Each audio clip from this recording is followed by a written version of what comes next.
On. Whoops. I always forget to do something, huh? Well, now the camera should be on. Okay. Why do I always forget to do something? I didn't forget this time. My microphone, but this time, I forgot about everything else. Anyway. Welcome. When was the last time this game was streamed? I think literally a year ago, actually. Hi. Hello! Now think about it. Probably around a year ago. Not a little bit more. If not a little bit more. Last time I seen this game, I think, was the last collab, right? Assassin's Creed. now I think about it. It's been a while. It's funny because I actually want to play this game more, but I just ended up not streaming it. I really did want to finish the 1.7 story. Maybe I'll just stream that instead of just uploading a video of it. That's the main reason why I haven't streamed more, because I haven't edited a video yet. But anyway, yeah, current goal. Oh yeah, I forgot my goal is different now, because we reached the 1.7k. Thanks to everyone's help. But yeah, what was it again? But yeah, today's Atomic Heart collab, which shows I didn't really know anything about this game until the collab was announced. Apparently it's a sci-fi game or something. So, and then here's my Lucy. Once told me. Yeah, so all I know is that apparently there's twin robot girls. I saw in the trailer. Our work efficiency is highest at night. Yeah, see this one. Analysis of metallic dramaturgy. How you pronounce it?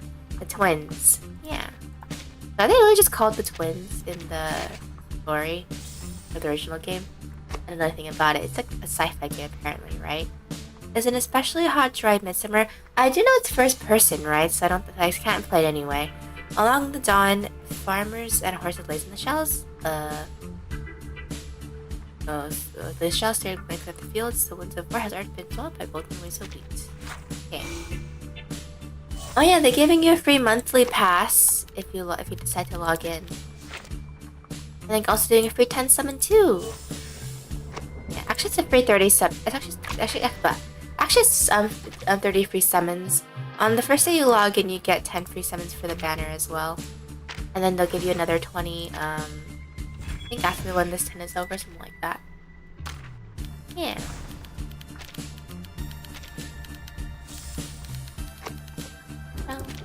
Yeah, it's right here. I have no robots. I know. And this is the girl from the actual game, Lucy, robot girl. So this has made it. I was like, maybe if I put her on front, it'll help me with my luck. For our colleagues. I did save up a lot, so don't worry. I have 45k and 8. And you only need to, and the thing is, for the collab items, you only need to get up to 100 summons. Summon to get a free copy of the what's it again? A free copy of the collab character. So yeah, it may not have been the one that caused a tie on the pool. I see. Oh yeah, and then she is the Stella banner because she has an awesome costume you can get from the shop. Is it? Coverage shop here. There, so she has a unique skin. She gets a unique ultimate animation, everything. Yeah, look at how pretty it is. Yeah. Yeah. That's why she gets a Stella banner. Oh, also the twins have their own unique skin too. I mean, that's not a unique skin, it's an advanced skin. Comrade Timekeeper. Yeah, it's actually really pretty to look at. I don't know if I'll get it, I'm thinking about it, but we'll see. Regarding Will this war ever And then end? they have other new skins. She's a gargoyle. Yes, There is a way which seems There's another one. Yeah. And Lucy's unique skin came back too. Yeah. She's a queen, isn't that cool? I could have back all the unique skins, I think. Maybe I'm missing one or two here, but yeah. Oh. This skin do look really good though, not gonna lie. I've only gotten a couple though, so we're gonna summon. So yeah, apparently they're two elements. They're earth and they're star, which is basically essentially water. Basically two elements at once, so it's interesting. They're archetype called conduit or something like that. I don't think they're been introduced yet in global from what I've heard. I think the channel was introduced next patch for conduit, right? Hey, let's see who we get. I remember being pretty lucky with Ezio last time. I think I got him in the first time. First time already? Oh ho ho. Maybe I'm lucky today. Come on. No! Wrong element. What you're looking at is But only it was a good though, because Carrot is strong. I use him all the time. following his duty, a witness to the emptiness and the void that comes after war. Oh, but that means they're guaranteed in under 100 summons though. Let's go.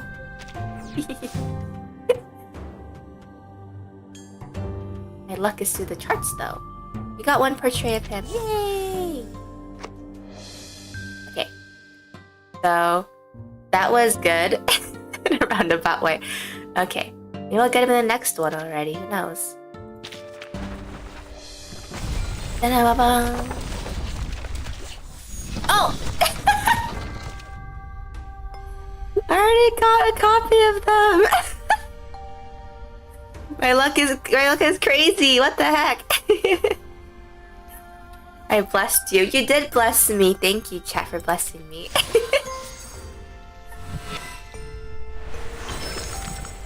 Greetings. We have been reassigned to this suitcase as a Your personal luck be like, protection I know, detail right? for you, Comrade Doctor. New title confirmed. Comrade Timekeeper. Comrade. Please allow us to connect to your private channel. Okay. Ho, ho, ho, ho, ho. Oh, and then they're like, oh, buy more. But I'm like, I already got them in 20. Like reward after 80 summons or portraits. Do a random character or random F-Goddess. Oh, interesting. Okay, so you don't have to pick choosing. You can choose to get a random character, another random 6-star. Interesting. You are very still. Are you in low I like power hand it mode? over. What do you mean? Oh, Winsong is also the banner character A for the monthly Laplace pass. employee once told me. It's nice because she's cute too. I think I like her Chinese outfit more though than what I have wearing. Let's see. Oh, let's go level them up. Oh, and also give Karen his portrait. Guten Tag. What does this even do? Extra critical rate bonus gained from every stack of consternations increased up to 7.5. Access critical rate to critical damage conversion increased 50%. He's already powerful support. He's gonna get even stronger. Nice. Okay. Guten Tag. 11. Say new patterns. Oh, Transitivement topologie. more free. Calcul de l'exposant. The Carbonda. Okay. Have to go find them. Bum, bum. Winsong got her You're finally here. I could use I'll a give it to her sponsor like later. you. Oh, business or bonding. in terms of update, I did get Enigma. You'll find out the results of that when I upload the video of it eventually. Who knows when? I might just make a huge compilation video of reverse gotcha summons I have stored up in my phone now. Oh, did I skip?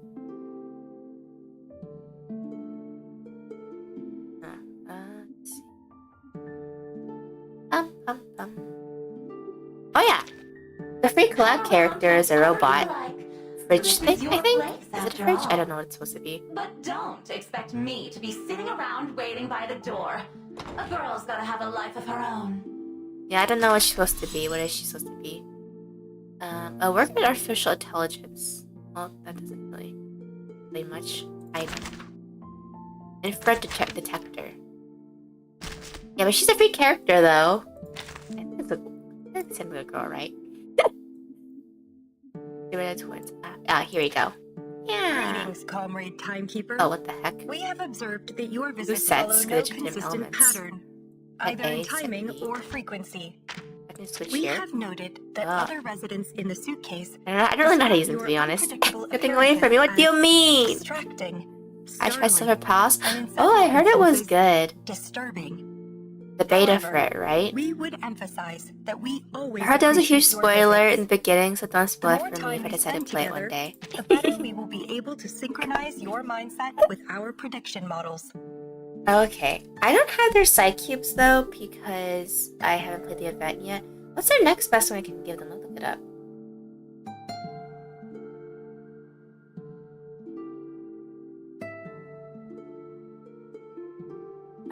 I wonder what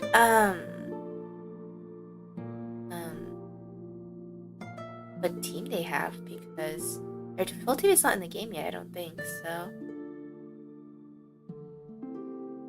Here, it says here, Long Night Talk, if I don't have their current one, which I don't have, so this one.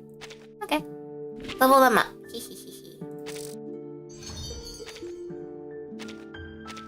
And don't worry, my horde stash should have enough to test them out. A new code has been added to our processing units. It appears that it is something referred to as an Easter egg by the Laplace researchers. Yet, despite the unassuming name, it has improved our combat power significantly. Our logs show it was generated through the time-space fluctuation within the suitcase. We must conclude that we could not have accessed it without your help. Okay. Yeah, I don't really think about Atomic Hearts, to be honest. This is the first time I've ever even seen these twins. But, you know, more robot girls are welcome.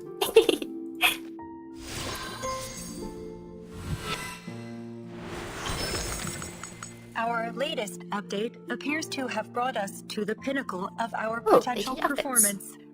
At least if the radio of the future is to be believed. However, the process was much more inconsistent than expected. Our models suggested that our performance should improve steadily as a linear function. Yet, what we experienced was much closer to a human electrocardiogram. It is as if we are alive in some way. Alive in some way. Let's see, Treasures of Utopia. It says behind me. Big head. Every movement mirrored their performance strikes a subtle balance between sense and sensibility. Yay. Next.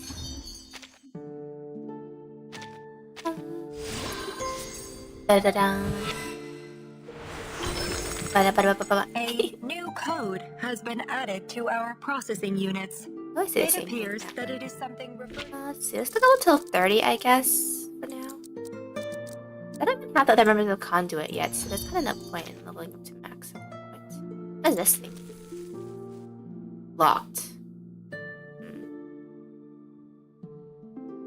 I guess it has. Oh, it has to do with their side cubes. Okay, I was like, huh? At least some of the resonance, though.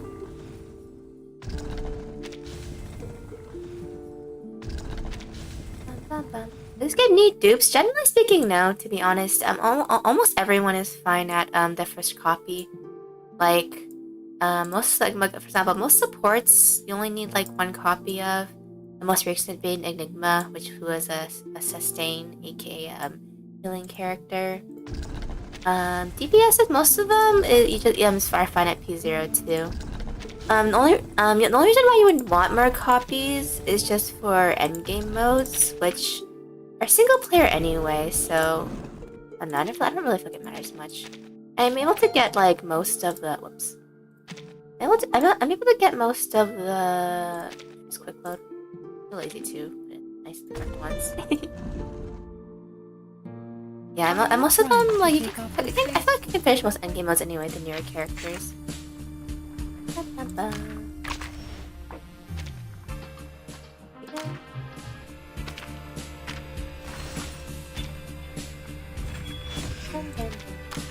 And I do like the story for this game. If you guys are wondering why I play this game, but I haven't played in a while. I'll probably do a binge of this series at some point. I can't believe I haven't read. Let's see. Our main focus is to get this thing right here, the Art of Atoms. The second item. That's their Psychic, aka like their light cone or like craft essence and like Geo and like Ethereal stuff like that. Yeah, let's start the story now. Let's go. A new gate opened. Okay. Story. Stay curious and keep rolling. We have arrived in a new world. Okay.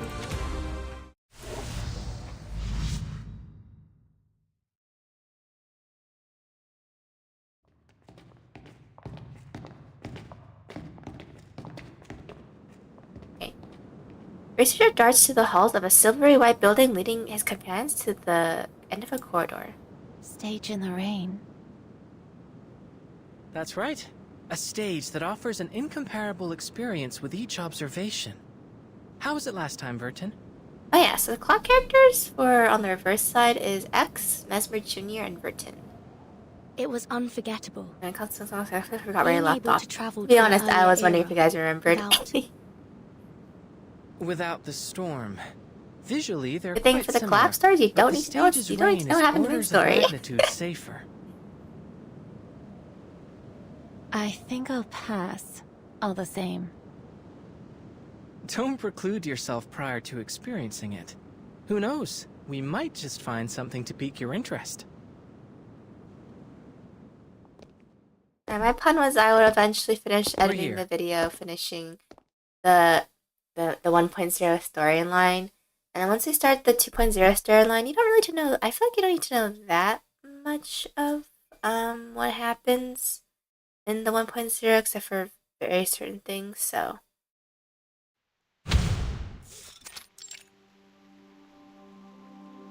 A whole new world with an untouched, uninterrupted history. I'm looking forward to observing the effects of our interference as they ripple outward into their world. well, we'll see what happens. What even is the world of Atomic Hearts? Now think about it. Is it like we're about to go for the world or something? I don't know. Eyes narrow, reading into the young man's visible delight. Lab is illuminated by a sparse circle of dim lights that surrounds the massive ring-shaped machine. So, this is the Huygens Fresnel interferometer. Correct. It allows us to observe an entirely different world using only our minds. The stage in the rain. So this remember, didn't we use this machine for the last collab too? Mesmer Jr. steps forward, inspecting the colossal structure up close. If you'd like a That more game was thorough before I met introduction you. to the interferometer, I have an Achilles. observation guide here for you to peruse. Although there's no better educator than first-hand experience, it might help to do some supplemental reading before you get started. I still haven't made up my mind, X. I could refuse, you know? Smiles, he's heard that one before. I just realized, I think this is the first time Mesmer Jr. has been in a story, right? In terms of like, she's actually like one of the main characters. She's always been a supporting character. Does this belong to Laplace? This lab? This device? I've never even heard of this project, let alone used it. I don't claim to know every piece of equipment in this building, but how was a device of this scale developed without so much as a whisper? But then, no one ever seems to notice when a butterfly flaps its wings. Your Do that again, I pretense for guess. inviting me here was to help you monitor how this stage affects brain activity. That much makes sense to me, given my research on artificial somnambulism. But if I join this project, will it be for your benefit, or... My apologies Lucy. for arriving behind schedule.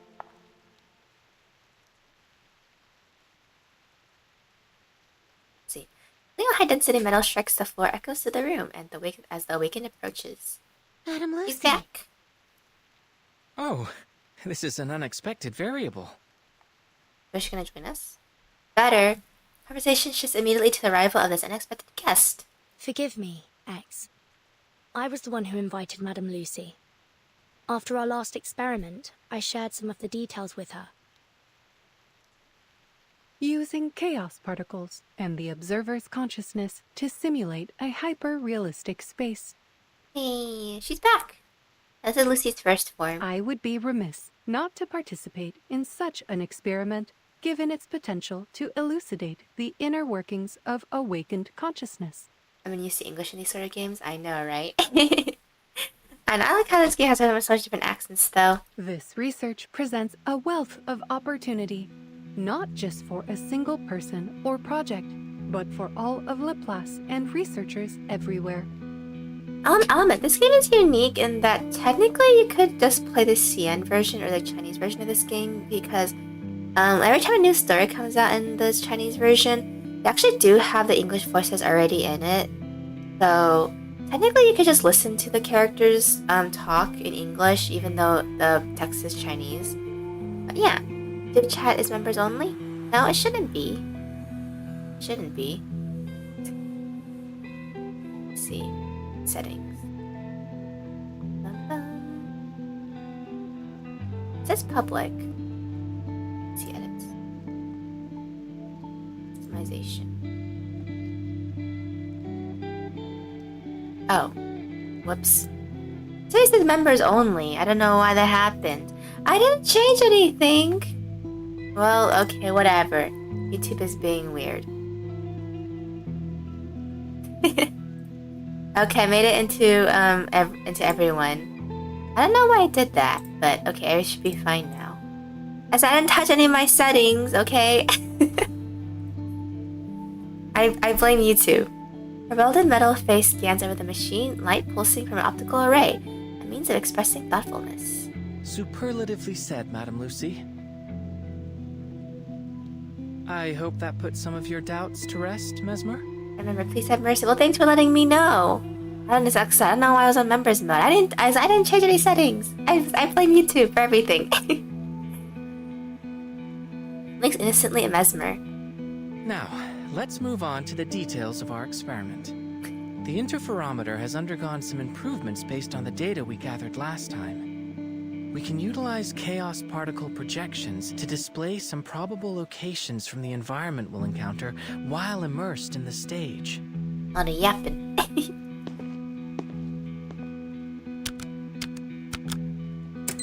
Well, it activates the interferometer's console.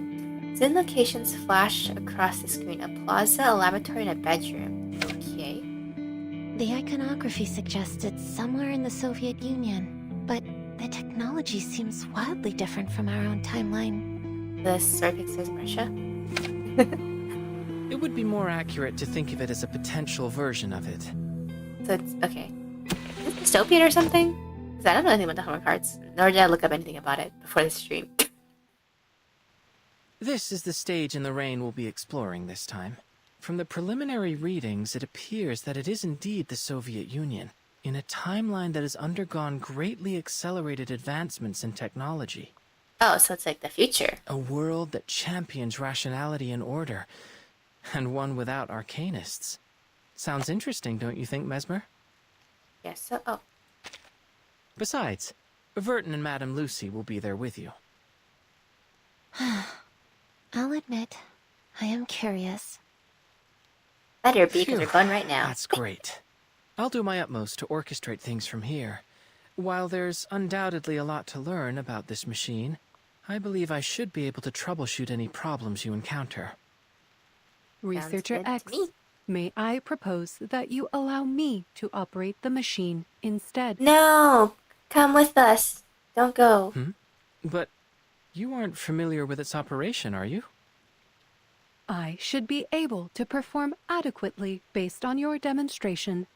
Should I encounter any trouble, I trust that as a researcher, you have kept a thorough operation log to consult.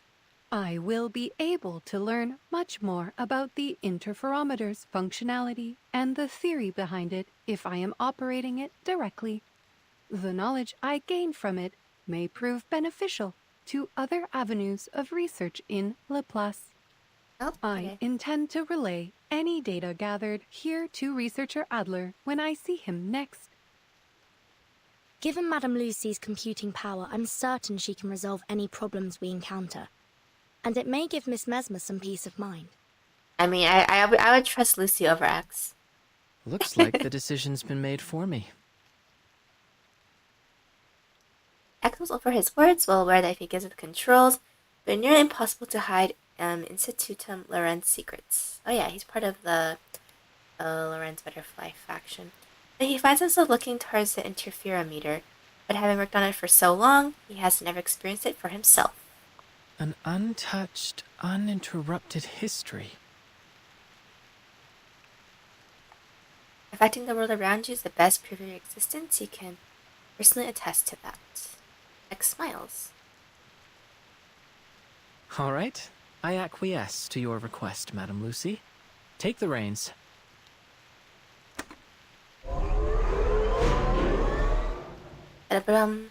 On the Wiccan's command, the drizzle of raindrops falling within the interferometer halts.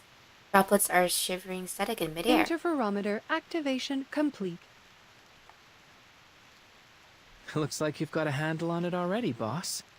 Oh, another thing. What's another thing?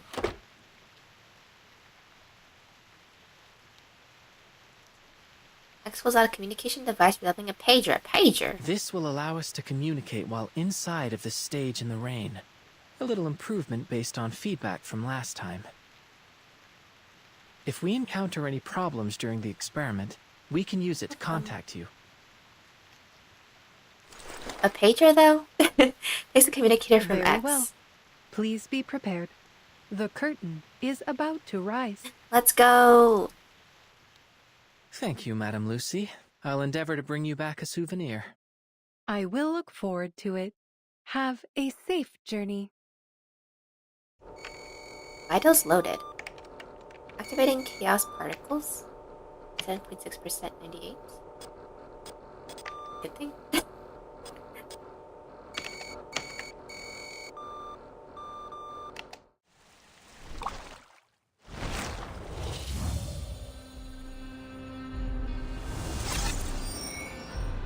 Unmemorized dreams.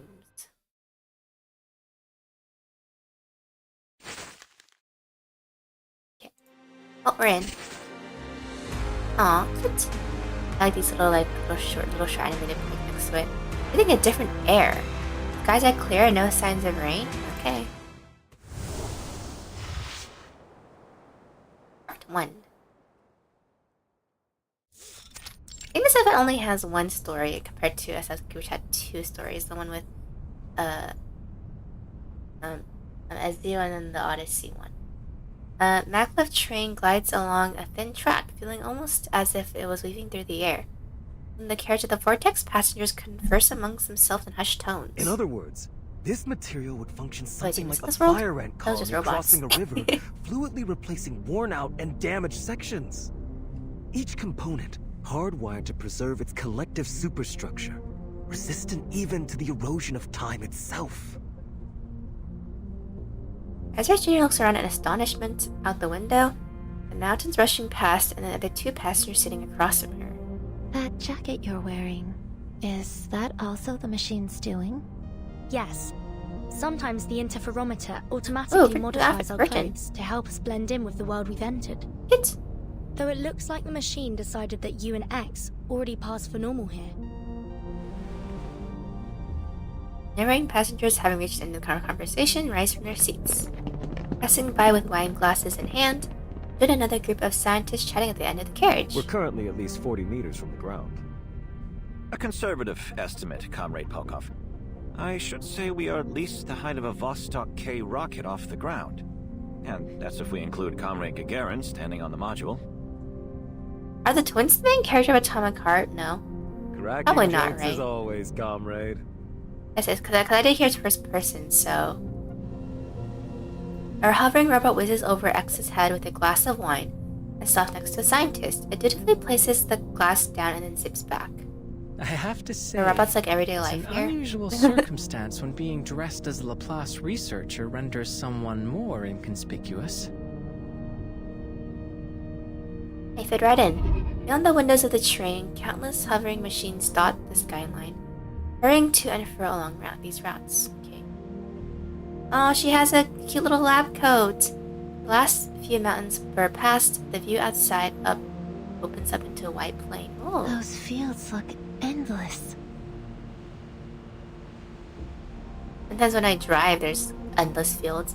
Waves of gold span across a fertile plain, stretching far into the horizon. It seems so peaceful. Under the blazing sunlight, Mesmer Jr. spies a few black dots among the wheat. Those are the robots, probably, right? Oh, yeah, there are robots. I thought this world would be like... Don't you fight robots in this game, though? I thought it'd look more ruined and stuff. Oh. I mean, I heard this They this takes place before the main game, though. So maybe robots do turn evil or something. I don't know. Yeah. Oh yeah. For setting the story, apparently the collab takes place before the events of the actual Atomic Heart game. That's all I know. The drone spraying some kind of liquid on the field, followed closely by a door frame sheet machine tending to the crops. I think there are some scientists down there as well. Could be some kind of agricultural experiment. Pardon my interruption, comrades, but this is only a regular field.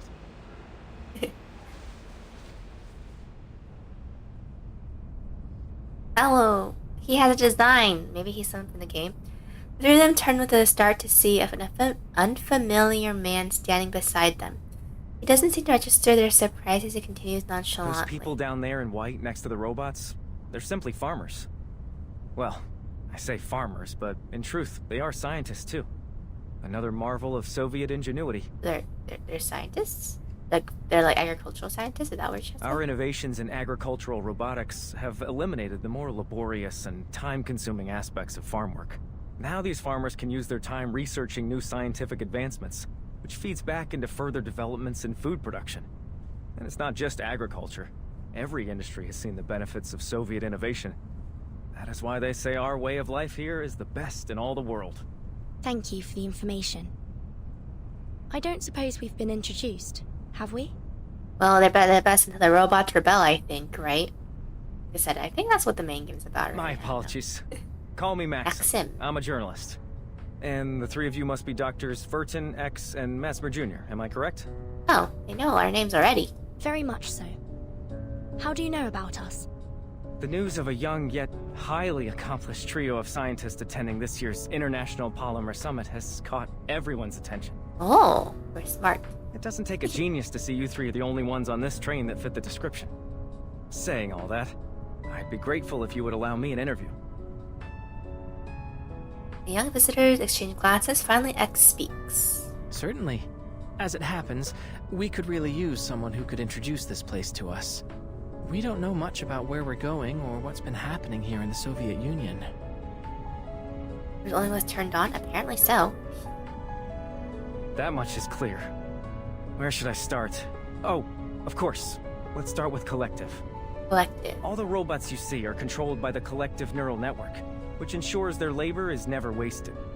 So does this collective, like, betray the people in the main game? Who would have thought that robots would become our closest companions? Honest, enemies. stable, graceful, calm. They give each and every comrade their undivided attention. With these robots as our foundation, Soviet society began to progress at a relentless pace, maximizing production, removing oppression, increasing everyone's leisure time.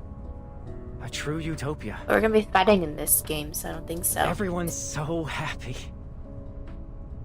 Too happy. It seems almost as if we've forgotten the utter misery we went through not so long ago.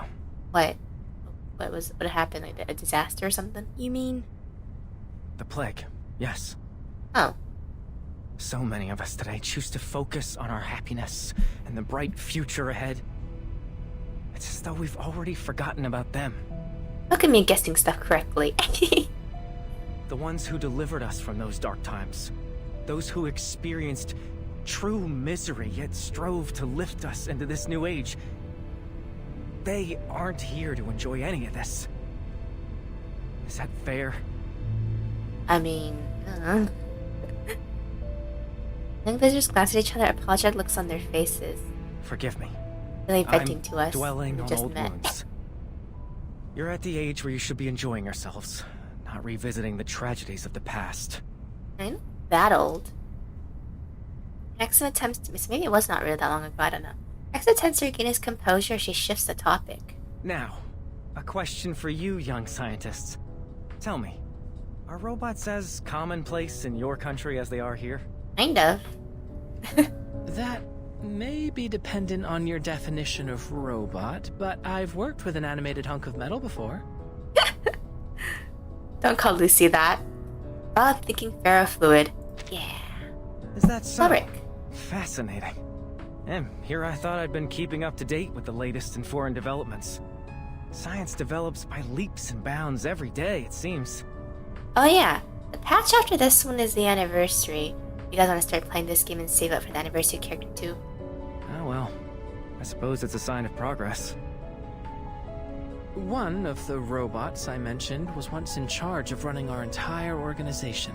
She was obsessive about maintaining a full You're charge. getting it right, Sappy. We ended up Thank placing you. charging stations for her all around our facilities. But I don't see anything like that here. They not run on? Does that mean you don't have access to Dr. Sechenov's polymer in your country? It was revolutionary here. People say it saved our entire way of life. They run on something called polymers? Polymer? Simply put, it's a programmable liquid material. Oh. It's the primary topic of the summit. I'm certain you'll come to fully understand everything about it once you arrive. And, of course, you'll get to see another of Dr. Sechenov's prized inventions. The twins. Ah, this is where they come in. I get the feeling you don't share their enthusiasm. Oh, I did not mean to imply anything negative. I should learn to watch my tongue. I fear my lack of expertise may end up confusing you. We will soon arrive at the summit. I advise you to take the opportunity to experience our country's scientific achievements for yourselves. But, to answer your question, Dr. Sechenov's team developed a kind of functional hydrogen cell. Stable fusion reactors in a polymer casing. That is what allows the robots to function without constant recharging. So it's kind of like an infinite energy source in a way. That sounds like the perfect gift for someone we know. Well, I don't know if Lucy will use it though. 'Cause yeah, Lucy's technically a robot, but like, it's technically not the robot. The train is now arriving at its final stop. Please collect your vehicle activation code from Rafik, and a turbine will transport you directly to the site of the International Polymer Summit. Rafik? That would be the robot bartender. Don't worry. A bartender? Just follow me. Please alight the train in an orderly fashion. We hope to see you again soon aboard the Vortex. The Vortex. The maglev train comes to a steady stop as the young visitors follow the crowd of scientists moving towards the exit. They spot someone struggling to stay upright in the queue. Is that scientist drunk? I mean, it is a bartender. In front of them, there's a scientist slumped against his front. His eyes are unfocused and his words slur together. Kids? Why are these kids here? How old are you? Don't worry about it, Ethan Brown. No one told me we could bring our families to the summit. Or did we get on the wrong train and now we're headed to a young pioneers camp? Comrade, I think these young people are scientists like us. Yeah. Scientists? Them? He's laughing at us. Get him! At least we had the good sense not to drink ourselves silly before an important conference. Yeah, you tell him. Young people these days, always in a rush. You should be at home, enjoying the summer, playing on the swings. You're being impolite. Our companions are waiting outside. Come with me. Saw the rest of the man's ramblings and stumbles towards the exit while supporting his drunken friend. Exits up to them with an apple in his hand. Hold on. Why don't you have some fruit? He looks like he could use it. Thank you. I'm sorry for his behavior. Jip puts something in an apple. Scientist picks up his pace in dragging his colleague away from the embarrassing scene. Alcohol can have medicinal benefits. In proper dosages. Yep. Exit furrows his brows, visible frustration on his face. He pats X on the shoulder. Don't take any of that to heart, friends. Next stop, the exhibition hall. And welcome to Facility 3826. 3826, okay. This way. That's Rafik, the one in charge of the activation codes. X approaches the robot's optic sensors begin blinking rapidly, mimicking a human's skeptical squint. Okay. Requisition approved. Here's your vehicle activation code. Have a safe trip. Axel leads them with a wave. Rafik turns to the young visitors and starts scanning them for identification. Wait. Our identities. Oh, we're gonna fight. Nothing to perspire over. We won't need any scanning, Rafik. I've already got a key. Apple Day or something like that? I don't know. I'm not big on saying. Apple, take the doctor away. That police's hand is missing the robot's scanning eyes, then in a flash, he produces a vehicle activation key from his pocket. Where did you get that? It's when he gave him the apple, didn't he? Right? It always pays to be prepared and to keep your eyes sharp. This is the International Polymer Summit, after all. Little thief. I assume that means you took it from someone else? Yep. Wait, when you gave them that fruit, did you? Yep, he did. Shh. Walking All bug I bite. did was No! facilitate a hands-on experience in the importance of politeness. Goodbye. Please have a safe trip. Well, that doesn't mean they'll have trouble getting back home. Well, not my problem. Please secure your seatbelt. We wish you a very pleasant journey.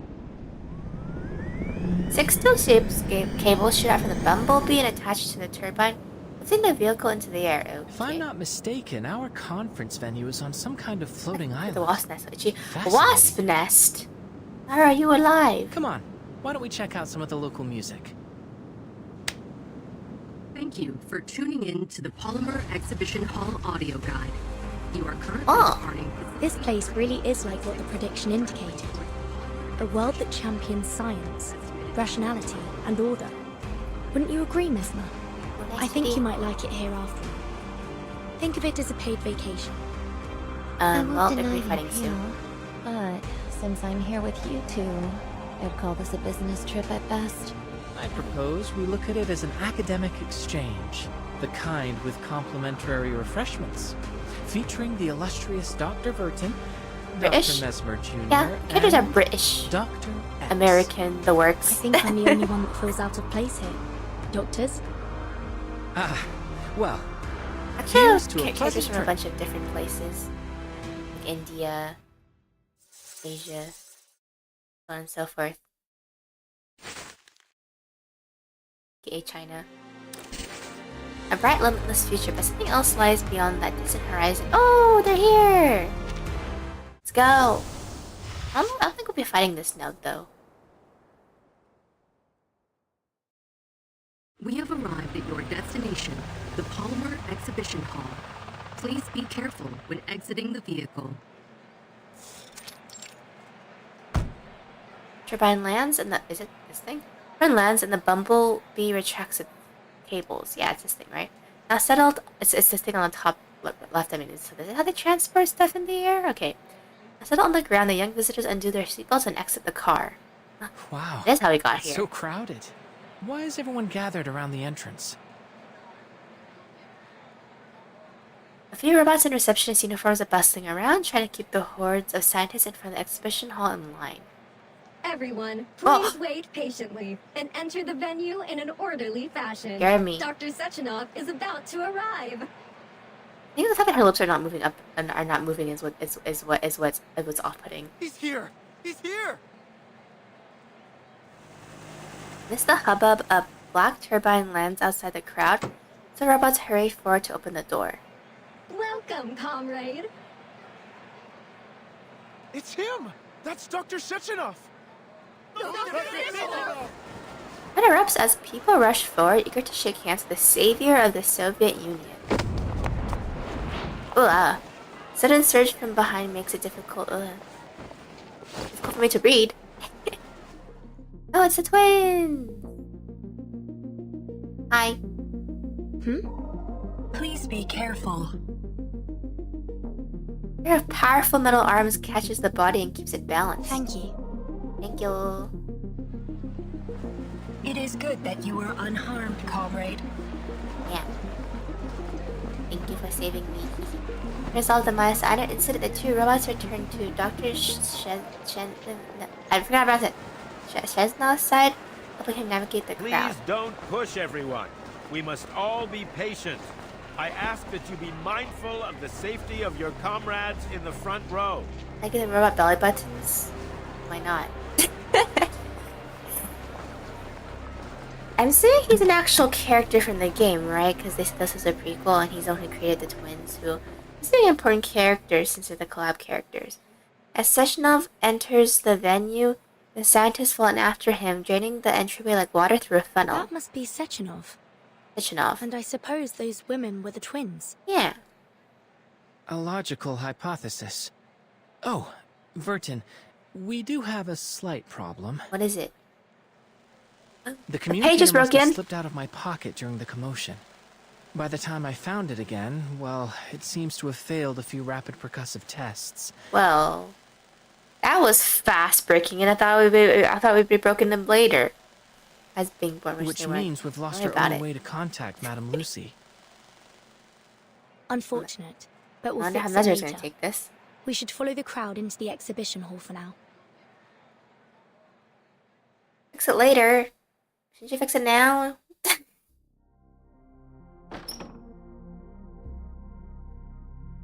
Visitors as they cross through the front doors, the entire gallery opens up before them.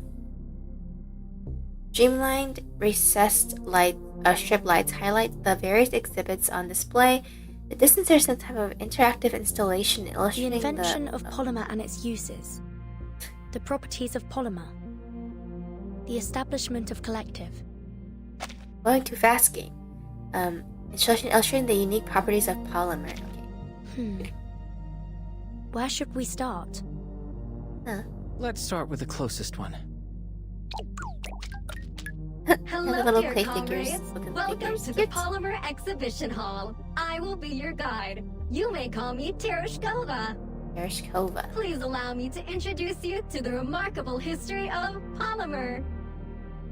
In 1936, in seeking a form of liquid data carrier, the brilliant Soviet scientist 1936? Dr. Sechenov, Thought this game would be like heavy in water like and the year silicon, 3000 or something. created a substance that became what we now know as polymer. Utilizing polymer's unique Clinkers aren't electrochemical born. properties, Don't worry about it. comrades Sechenov and Filomenenko invented the first Soviet polymer hydrogen cell in 1939? 1939, What? paving the way for tremendous advancements in This the game, field of I assume, robotics. might take place in the 1900s? Or is it in the 2000s? That's what Maxim was telling us about, wasn't it? I'm sure Madame Lucy would love to get her hands on one.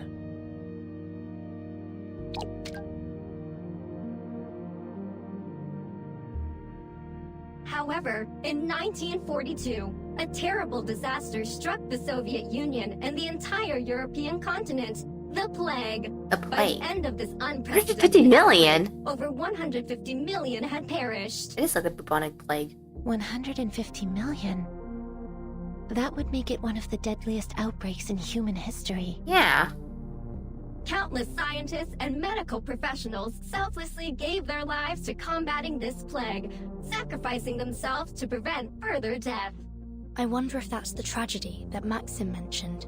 Definitely. We will always remember their sacrifice. just as we honor Dr. Sechenov for once again coming to our rescue. This game takes place before 2000? It was his polymer that formed the basis of redemption, the vaccine that proved instrumental in stopping the transmission of the disease, saving the Soviet Union from ravages of the plague.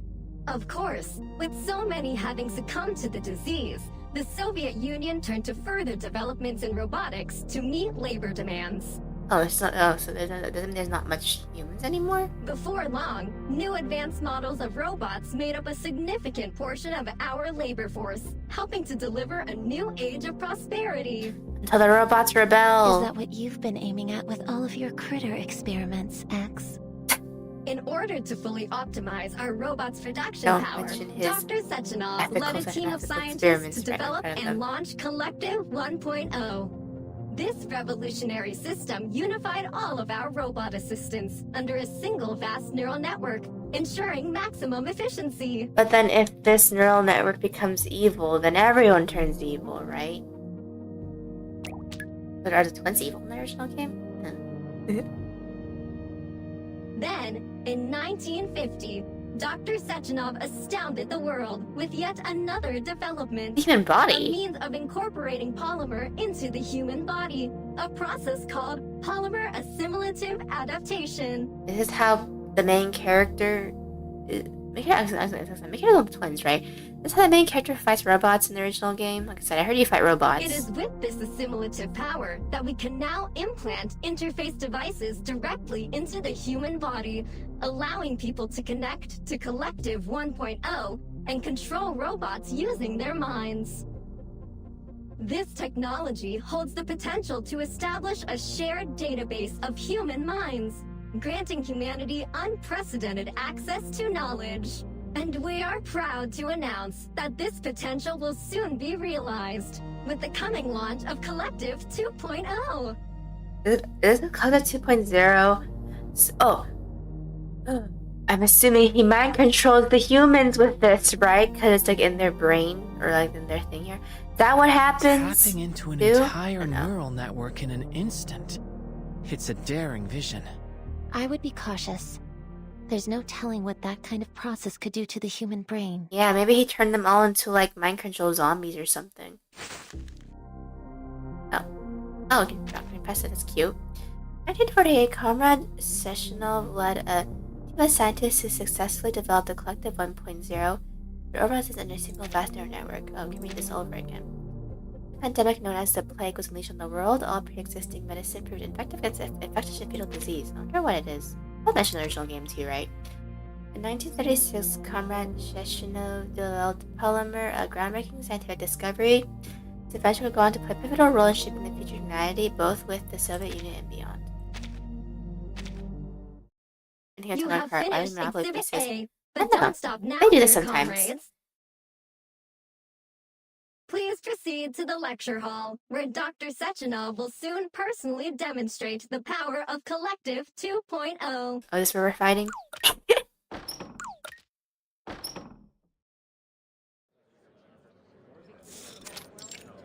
Young visitors are swept up in a rising commotion of people moving into a nearby lecture hall. They are at the center. There at the center of the crowd is Dr. Sechenov, standing above them at a podium. Many scientists are already seated, talking amongst themselves about the exhibits. The young visitors shuffle into the back row. Huh? Is that Maxim? See in the front? As Menzer Jr. turns to get a better look, she sees a stern man in a suit and tie enter the hall. When Dr. Sechenov spots a new arrival, he gives the man a pleasant yet confident welcome. Behind the two men, Maxim raises his camera and presses the shutter button. Snap, snap, snap! The camera fires off a series of I flashes. must thank you for coming, Comrade Molotov. Molotov? Today is an important day for the Soviet Union. I wouldn't miss it, Comrade Sechenov. Sechenov and Molotov shake hands. The flurry of flashing lights as journalists rush to capture the moment. Molotov's here? It's hard to believe after all the bad blood between them. Because I wonder how much of these characters appear in the original game. I don't know. Meeting between the two men causes an immediate ripple in the crowd. Sechenov returns to the podium to face a frothing sea of whispers. He raises his hand towards the audience, and little by little the rippling settles. Thank you. First off, I'm very honored to have so many preeminent experts from every scientific field in attendance today.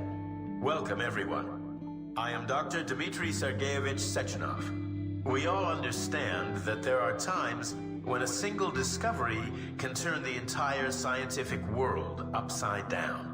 But every great discovery must be built upon the knowledge of countless predecessors that rests at its foundation, to say nothing of luck, before it can be published and preserved for all time. My achievements have never been solely my own. Only by standing on the shoulders of our forefathers have I gotten the chance to gaze upon the limitless horizons of science. Standing here now, I must thank them from the bottom of my heart. Thank you. Thank you. Okay. Like, is this guy evil? Like, because he said he wants to put polymers in humans. I don't know, that sounds really suspicious to me. Audience breaks into roaring applause. 19 years ago, when my team and I invented polymer, I had already foreseen its boundless potential. A perfect synergy of mathematics, logic, physics, chemistry, oh, no, not physics, biology, and other foundational studies in equal part, constantly pushing the frontiers of humanity's scientific exploration. I've studied chemistry and biology, but I never took physics in high school, so... I remember I took physics in middle school, but it wasn't really anything, like, complicated. It was just like, you know, the pulley system and stuff like that. Where I have the honor of inviting every one of you to participate in this preview of Collective 2.0. Comrades, please follow me into the bright, limitless future. Alright.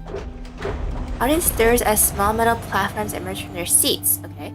As they reach their intended positions, each platform opens to reveal a golden, hemispherical device. What's this? Thought device. Thought device. Ezra Jr. picks up and examines the object. A metallic outer shell with a silicon motherboard connected to swirling black tendril-like receptors. Yeah, I don't like the tendril part. Ugh. There it are over. suction cups on its base.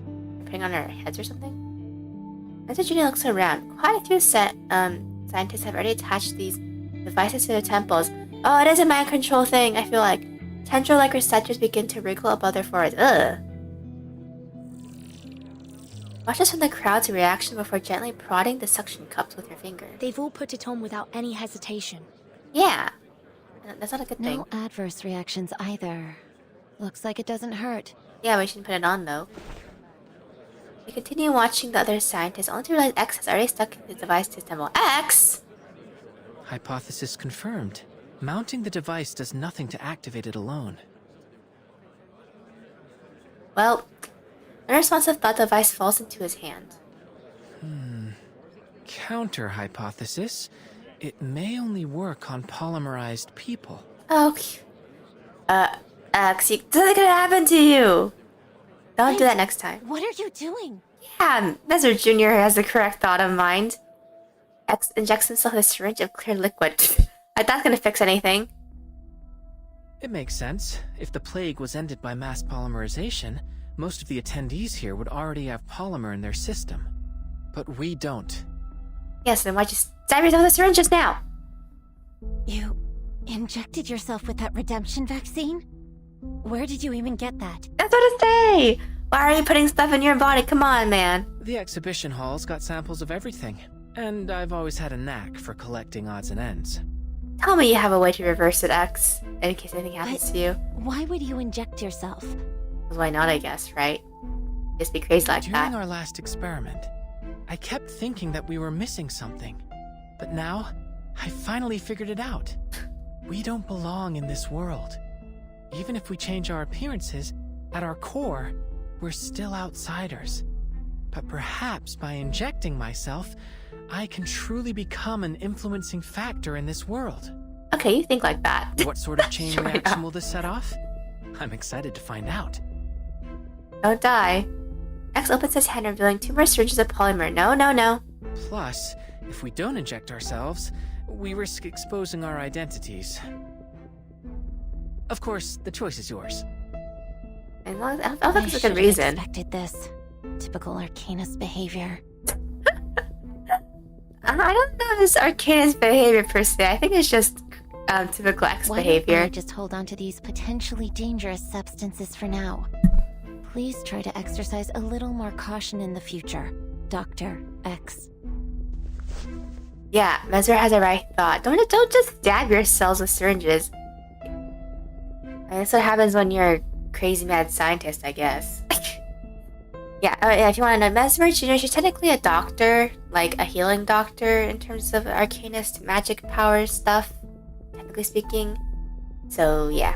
And she hasn't really appeared much in the main story. You guys don't remember her, so.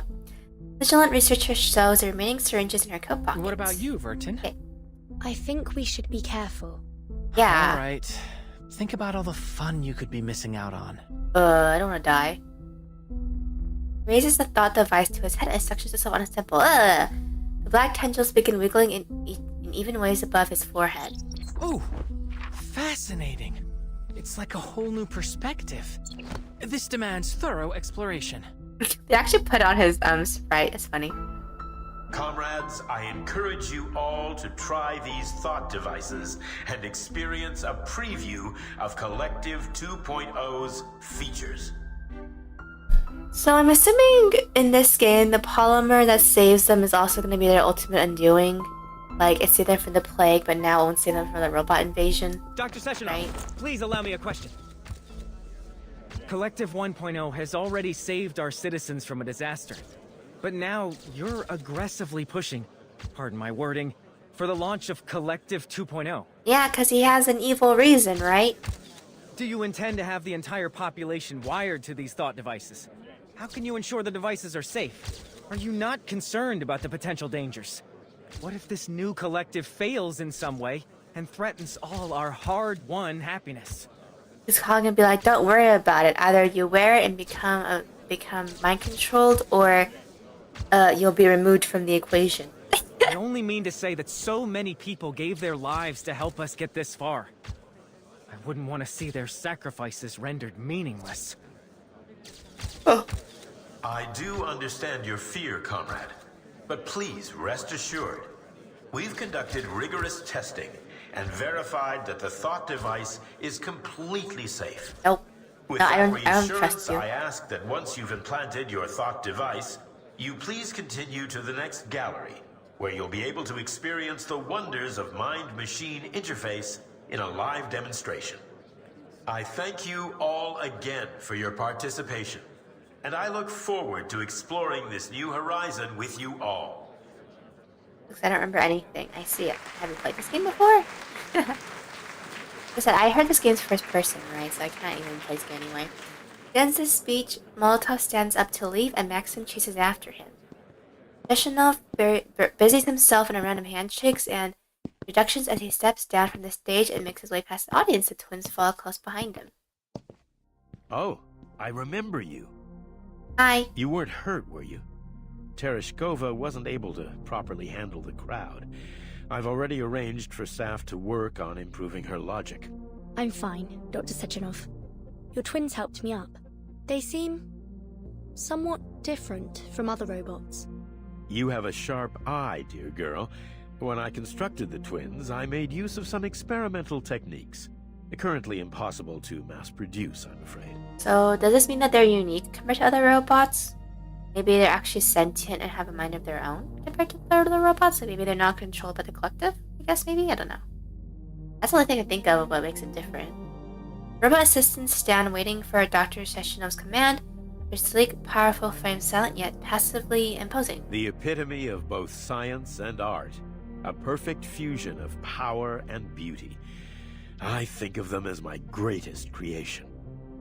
They do have a Probably, rather I guess. reassuring presence. Sechenov smiles with a nod before changing the topic back to the visitors. I heard there'd be 3 young scientists joining us today. To That's be so us! accomplished at such a young age is something worthy of respect. If you run into any trouble today, please don't hesitate to tell me. I'll do whatever I can to assist you. Thank you. I don't know if I should trust you, though. As it happens, I think we actually could use some help. Oh, the pager. X pulls out the broken communicator. Do you have any idea where we could get this device fixed? To be continued. Oh, hopefully Lucy is not beside herself with worry. Because, Oh, is it a fridge? I don't really know what it's supposed to be. Please mind your language in public.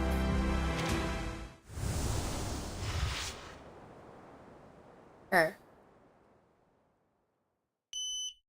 Access granted. So what is Nora supposed to be?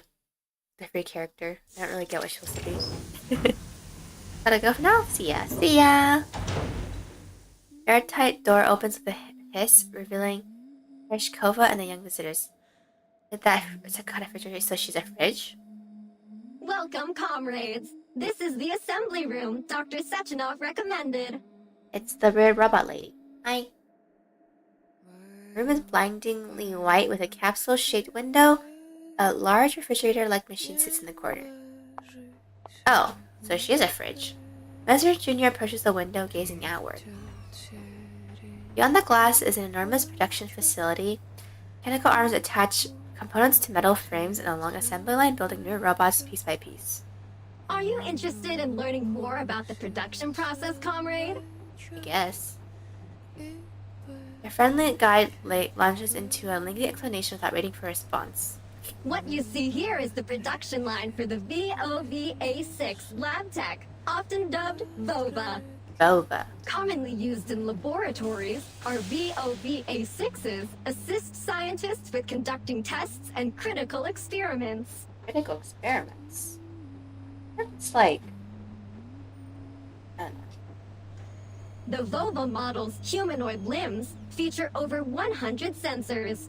Outside of lab work, they are also capable of providing other services, such as playing musical instruments, cooking meals, providing massages, and more. Some people even treat their VOVA as a personal companion. In fact, our artificial intelligence models mean they are entirely capable of serving as your very own robotic friends. But that just means the friend that's tailor-made for you. Wouldn't you just want a human friend?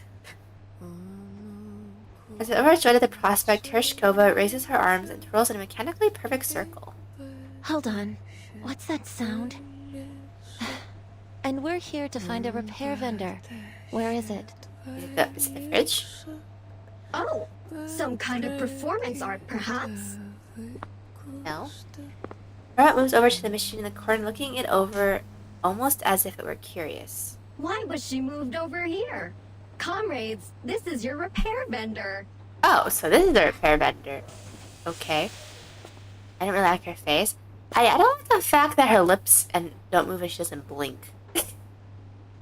At that point, you might as well just not have a face, right? If you can't express it.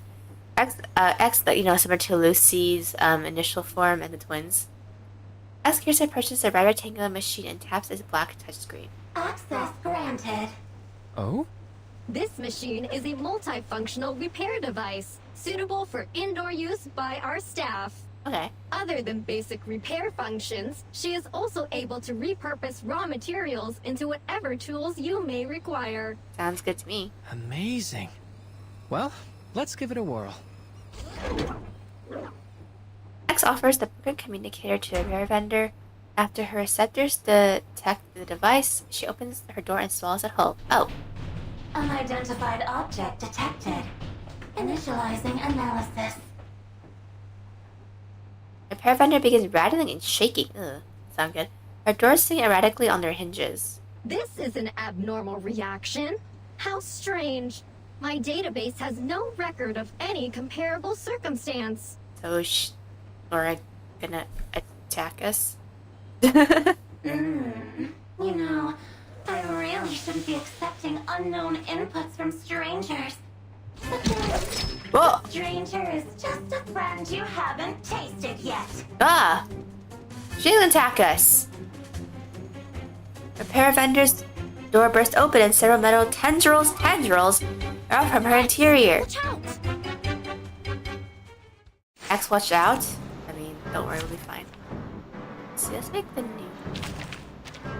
We don't really have conduit though, so I guess we'll just make do with. Let's just replace this T. I guess we'll just do dynamo. Wheelchair, I guess. It's not really have a choice. We don't really have the archetype for them in the West yet.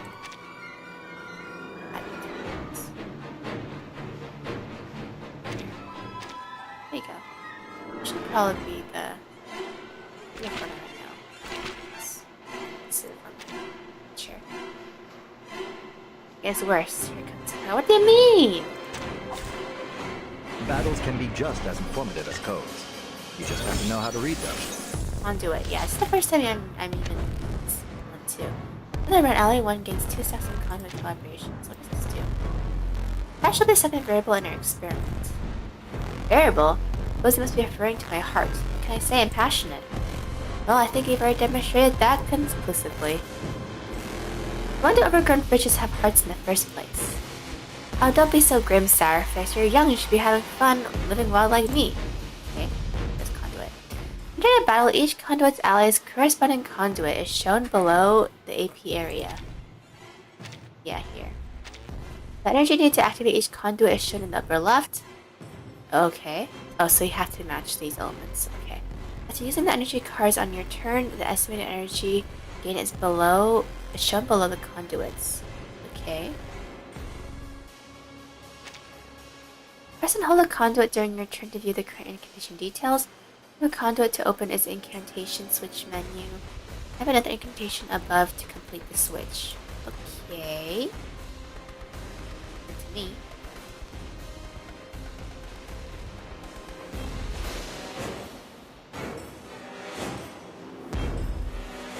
Bum, bum.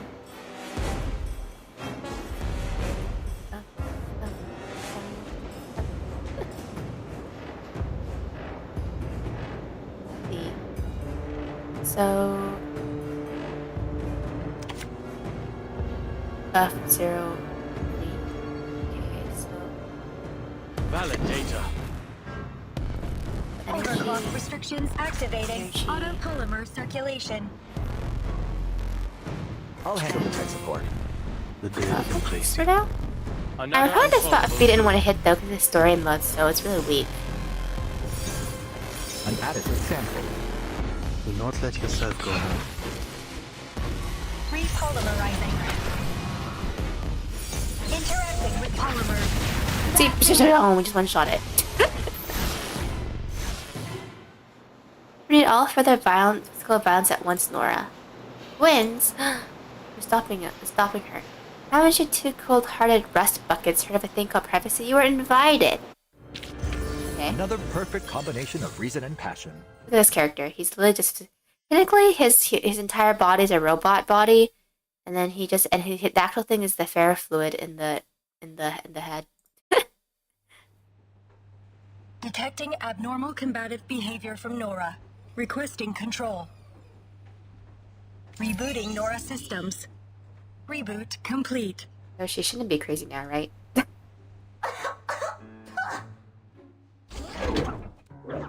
Refrigerator doors swing open with each cough. Metallic charges wrap around the repaired device and fling it onto the floor. Okay. Alex is repaired. That was the worst thing I've ever tasted. Okay, thanks. Metallic and yet almost woolly and wrong. Just plain wrong. Come on, give me something to really savor. What robot is this? Repair vendor door opens up a little, and her metal tendrils tentatively slither out of the gap. But who gave her this personality? That's my question. I don't suppose there's a way to make her sound a little less. Well, just a little less that. Oh no, The Burton. repair vendor's speech algorithms are not within our direct control. Perhaps we can manage on our own. I've seen an arcane skill that can modify a person's speech based on the caster's wishes, but I'm not familiar with how to cast it. Try contacting Madame Lucy. She may know the incantation. Oh, okay. Good idea. It'll also give us the chance to check the Stop repair using your vendor's thing. handiwork. Using the tendril thing. It's gonna possess you. Exercise a communication. Flung aside by the repair vendor enters Lucy's number. Communicator emits the sound of irregular static. So everyone's about to lose help. A reassuring voice comes through. Oh, it works. Researcher X. Hello. Ah, fantastic. So at the very least, she did repair it. Yep. I see. I will process your request. There is indeed an arcane skill in my database that may be of assistance. It is known as Manner Mender. Manner Mender. I have sent the specifics of the incantation to your communicator. Thank you very much, Madame Lucy. You are Most welcome. Communication ends. Following the instructions of the device, X begins casting the arcane skill. Manner Mender. Why did you use on a robot where you don't know what the result's gonna be? Ugh. The flash of light. Nora's green turns gold briefly before fading back to his usual black. Oh. Fiddlesticks! What did you do to me? My mind... It's time for class, kids! Ugh. What's happening? He made you more polite. Think of it as installing a language patch. How rude! You're not welcome here anymore! This repair vendor is closed! Anything better than what this robot is usually. Yeah, I can tell. Nora is this character in the game too? Nora retracts her tendrils and slams her doors closed with a bang. We will need to investigate the Left. cause of your So abnormal it is left and behavior, right. Nora. Please cooperate. Her behavior doesn't respond, even her internal mechanisms have stopped moving. Twins turn to each other. There she is. Ah, I see. Prepare to initiate Oh, that was forceful left and investigation right. procedures. Wait. Or is a Sekuhara robot? Well, that's nice to know. You play a guy or a girl in the game. The tall robot turns to X simultaneously. How about I try something with Nora? I can directly connect to her using this thought device. It's the perfect chance to try out the features of Collective 2.0. Okay, tell us how it went. I'm not gonna wear it. Dr. X, things are already complicated enough as is. Let's leave this to the professionals. There's a dude on my card. Ah, I see. Don't overly activate your disquietude. I wonder if You it'll come still out in remember the this topic game of my or research this here, event. don't Because you? I said this is I a can't prequel, pass so up I this don't know. opportunity. Maybe he will. If that is what you request. Robot's approval leaves little room for Mesmer to argue. X nods in satisfaction, touches a device on his temple. Squirming black tendrils reach out and connect to Nora's control. Stop saying squirming black tendrils. It's like, ugh. Through Nora's primary You gotta go functions, through your brain or something. There's been some scintillating things uploaded to her database. Don't say it like that. Let's set the complicated data aside for now and try using a mental command. Nora's screen cycles through various settings as X navigates her menu with his mind. Oh. Everything looks normal so far. It seems like the restart successfully cleared the errors in her code. No, hold on. There's an abnormal entry in the access log. Oh. Hey! What are you doing, you cad? This is no way to treat a lady! Well, you're a robot, so... Forget that. X feels in pain, rubs his temple with his palm. Hey! Nora forcefully ejected me. Felt like getting slapped across the face. I told you already. This repair vendor is closed. She has some very colorful responses. Is that her default setting? Can she really refuse an inspection like that? Yes, so. All robots in this facility are linked to the collective neural network and are not permitted to disobey human commands. Oh. Considering her prior combative behavior, she is evidently malfunctioning as well. Oh. And take out the fridge. Got a problem with a woman who Throw the speaks her dumpster mind? again. I just think that from a pure safety standpoint, and considering our current situation, this feels like a mistake. Doesn't a lady have a right to her own feelings? Ugh. What about you two? You must have some thoughts on this. Need to get a blanket, it's cold.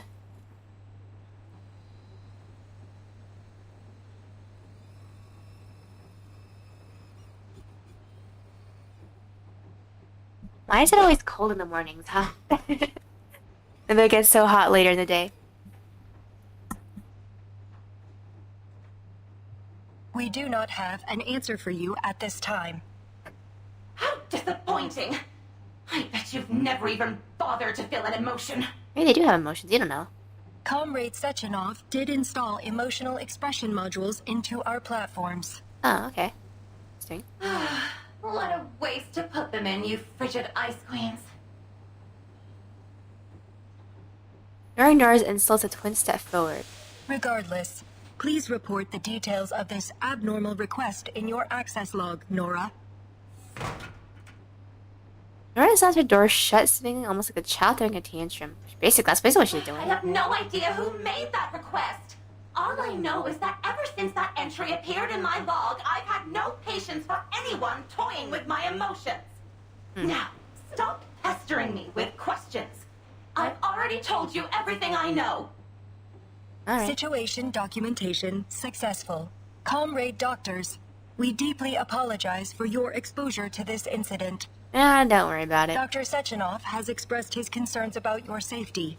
Please follow us. We will escort you to him. Oh, sweet. What's next on the schedule? Will we get to interact with even more robots? Probably. Comrade Sechenov will arrange an itinerary for you. Oh, thanks. Oh! Activists are about to leave the assembly room. They're entered by a blaring klaxon. An alarm seems to have been set off. Uh-oh. Crimson warning lights bathe the entire assembly room in red. What's happening? Invasion or something. Or attack. Twin step back in unison, their bodies tense. Warning. Control over the exhibition hall has been lost. The All-Soviet Exhibition Center has activated its emergency drill procedures. Has the security here been hacked? All robots within the exhibition hall have had their connections severed. Oh. The cause is unknown. Okay. Twins go silent for a moment as if listening to an order. Understood, Doctor. We will proceed to the exhibition hall, continue broadcasting our coordinates, and await the arrival of reinforcements. Please wait here, comrades. A turbine will arrive in 1 minute and 43 seconds to transport you to Chelomey. We must return to the exhibition hall. Now we're coming with you, I'm assuming. The left and right pull the security door open and usher the young visitors inside. Please remain inside the assembly room. Well, that's not gonna happen. Right finishes speaking, and the two robots gracefully depart. The door slams closed with a metallic bang. The valve spins shut. The visitors are left in the silence of the assembly room. What do you think, Vertin? If something is happening in the exhibition hall, I don't think we can afford to wait around here until trouble inevitably finds us. We should head out and assess the situation. I concur entirely. What do you think, Mesmer? Sean said to go. Why would I go expect right. either of you to follow orders? I've done your psyche vals. She's like, I'm outnumbered anyway, so I guess I have to just do what you guys want. Which is true, she is outnumbered.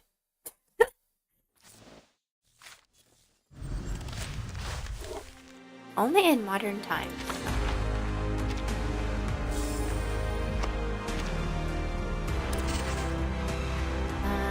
The dead speak and are surprisingly calm about the predicament. What?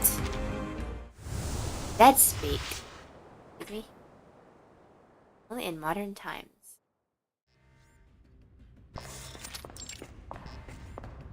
Waiting for any movement outside, the young visitors slip out of the assembly room. Flashing red lights, a hallway devoid of life, yet disembodied screams echo from far down the corridor.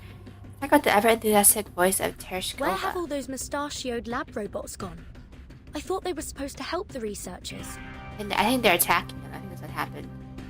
Who knows? Maybe the twins already calmed the situation down. Nope. Just what is Definitely this not. situation exactly? Robots are uprising. Please help me. What?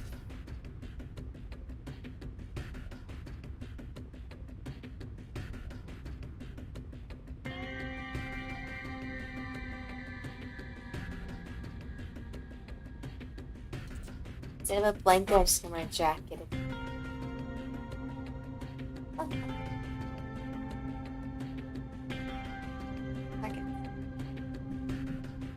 Wait, I hear. Oh no! Did they get him? Quick glance out for danger. Mesmer Jr. hurries and hunches over towards the south for the sound. As a group of bobas occupying the hallways in the distance, now awash in their light, once pristine exhibition hall is in complete ruins around them. Worse still, corpses are strewn around over the display and scenery. As scientist huddles in a corner, bashing his head against the wall, they are becoming mind controlled. I knew it. Cries for help are coming from another man lying face down in a pool of blood. Ugh. Please help me. Her mouth forms into wordless gasp as she takes in the gruesome scene. Yeah. This is awful. We have to find out what's going on. Just be careful. I'll try my best. I think I can make it to him if I stay close to the wall.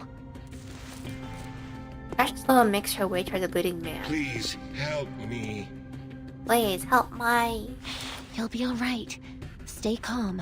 You'll lose blood if you struggle too much. Let me check your wounds. The magician turns the man's body over as she freezes in place. What's wrong? It's a potential thing, right? Impossible. This violates every law of nature. He's already dead. Watch out, robots. Both of us in the hall suddenly snap their heads and remembers to do instruction. Uh-oh! Numberless empty eyes fix on her. She's fallen for their bait and now the trap is sprung. Uh-oh! Get back here, quickly!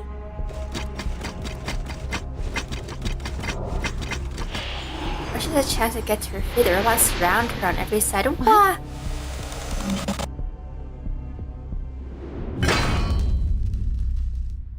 A silver blur rams into the storm with a deafening crash, flinging it into the opposite wall with incredible force. Ezra Jr. watches as a familiar slender figure emerges from the gap torn through the barricade of robots. So, well, this conference is going poorly. Please, stand back.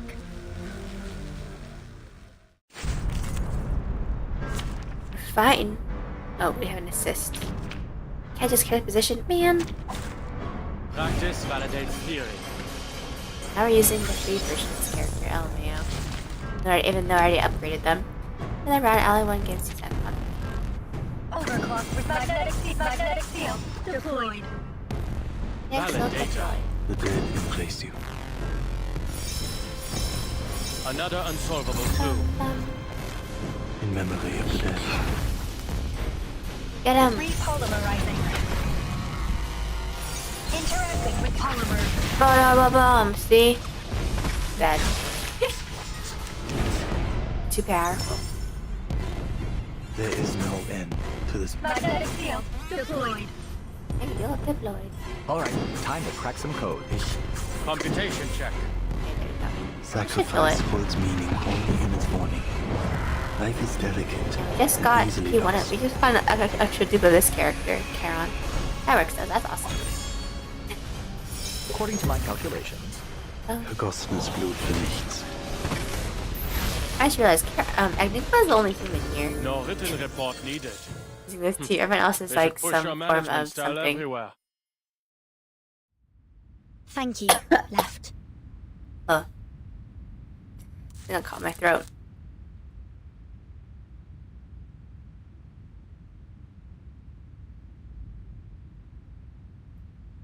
I got the cough out. You were advised to wait in the safety of the assembly room.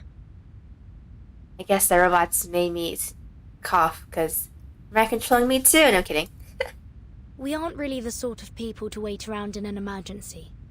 But apologies can wait. There's more pressing issues to deal with. Yeah, I thought the robots went crazy. X, are you coming with me? We need to get to Mesmer Jr. and figure out what happened with that man she found. Did. Ezra Jr. sits next to the blood-soaked man, frozen stiff and utterly bewildered. Mesmer, are you alright? She is not alright. I'm fine.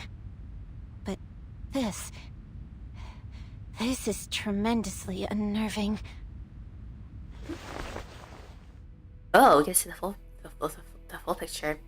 Her eyes toward the dead man beside her, his head is bent at a natural angle. Well, great to know. Black tendrils writhed above the man's forehead, unlike the corpse they're attached to. The wiggling reciters appeared to be full of life. Ugh! Help me, young lady. Oh, it's... His soul got put into this thing, didn't it? What's going on? His soul got put into the little machine thing. That's what I'm happened. still alive. Yeah. No, that's not possible. I'm sorry, but you're clearly dead. It's just that your device is still transmitting your voice. Then that wasn't just some awful hallucination. That's really my body, and I'm a goner. Oh. So the experiment is that they're trying to put the souls of humans into the robots. Is that the reason why it's called Atomic Heart? They put that the robots have souls of people in it or something. That's the twist of the game or something. Did I just predict How are you still able to communicate with us? You're surprised. I suppose I would be too.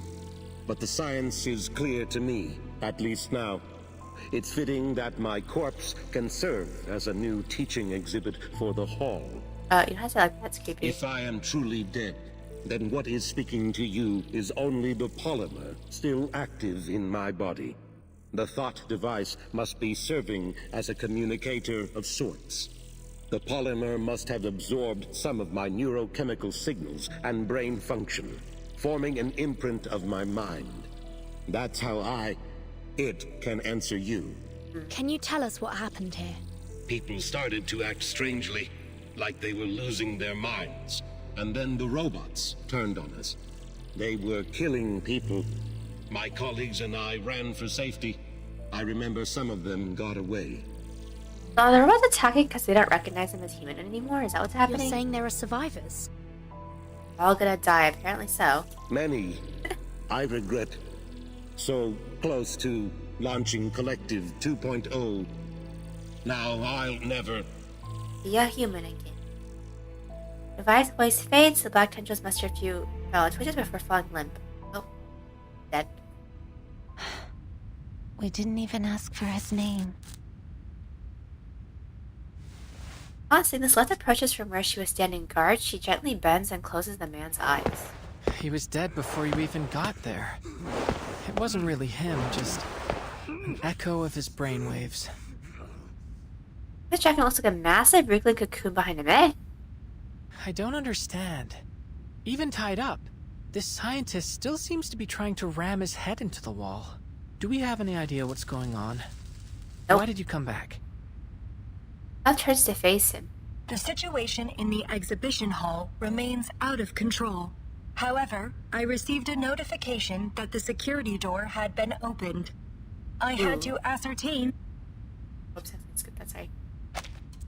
I just know whether you were in danger. Left looks at the security door, opened without permission, and turned back to the visitors. I was the one that pushed for us to leave. I thought perhaps we could help in some way, but I didn't anticipate any of this. Thank you, Left. Just call them Left and Right, apparently. I guess that's their names in the original game, too. On that topic of whatever's going on here, could it have something to do with the collective? Definitely. The long pause. No one present seems equipped to offer an answer. Right is proceeding to the source of the incident. My mission now is to ensure the safety of all of our guests. Left Grace picks up the deceased scientist. Your theory is interesting, comrade, but further investigation will have to wait for now. Please follow me, comrades. I will escort you somewhere safe. We'll see about that, whether it's safe or not. I already know what's gonna happen when it comes to main characters. The New World. He continued. I wonder how much story price there is for this, actually, I don't know. I kind of gasp looking at this.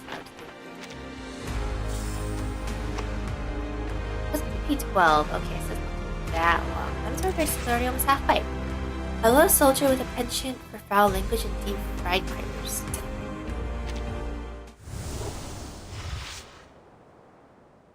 Your definition of hero. The trio falls left into the exhibition hall's main gallery. Okay. It is a horror show of destruction and violence. Oh. Broken levels lie among piles of class rubble. A few surviving scientists have holed up in a far corner. Wright is arranging a few round white objects on the floor. What's that on the ground? A defensive perimeter of pulse mines. These will temporarily stun robots, but are harmless to humans. Okay. Well, I guess that's convenient for us? I don't know. I don't know. I feel like more people will die, but that anyway, I mean. Left to that delicately lowers a scientist's corpse down on the right side of the gallery. A few other corpses have already been set down, covered in hastily torn white cloth. Ooh. Left and right then glance at each other and nod. You shouldn't be. We found a survivor. While the young visitor's gesture, Wright spots the breathing cocoon of the still struggling scientist. Understood.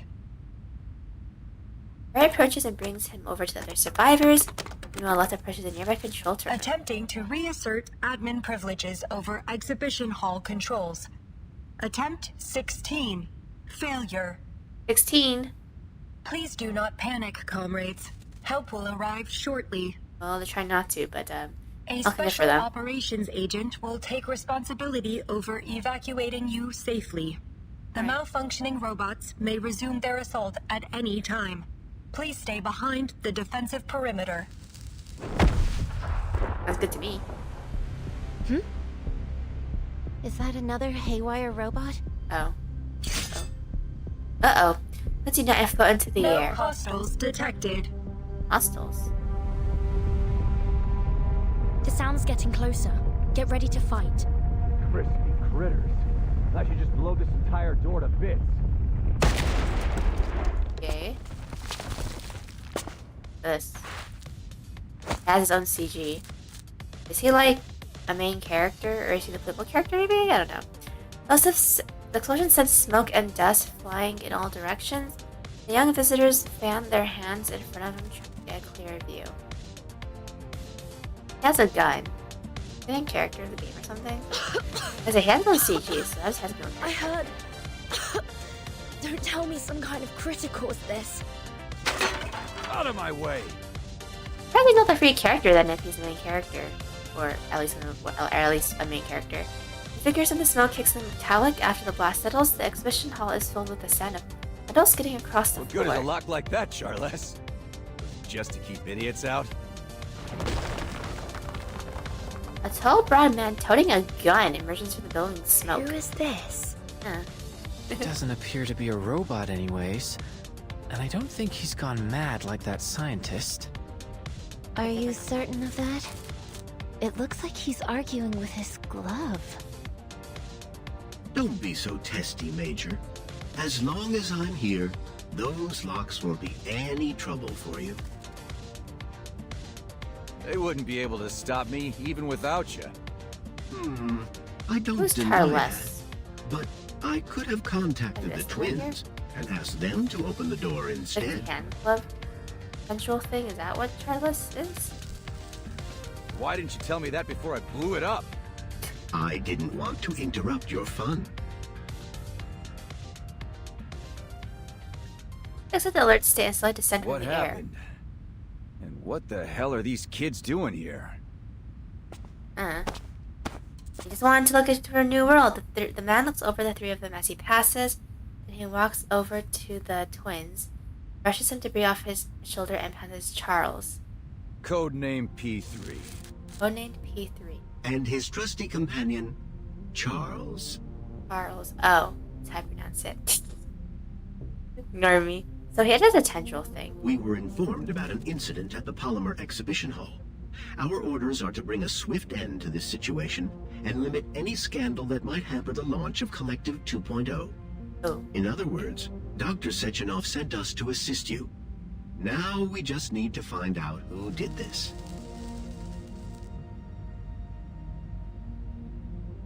Yay.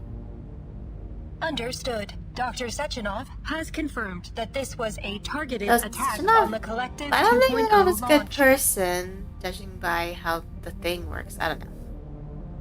I mean, it's not choice It's but obvious. to work with Anybody my able guess to here. hack into the exhibition's controls has got to have some serious backing. Lots of people resent the boss, think he's in the way of their own ambitions. Like Molotov, or any of the various enemies of the Soviet Union. Molotov? That's the man who shook hands with Dr. Sechenov in the lecture hall. Hold on. You mean he actually showed up? Where's he E3 now? is his name. Is this guy the main character or something? He has a gun. Comrade so I Molotov assume left so. in a car shortly after Dr. Sechenov's speech concluded.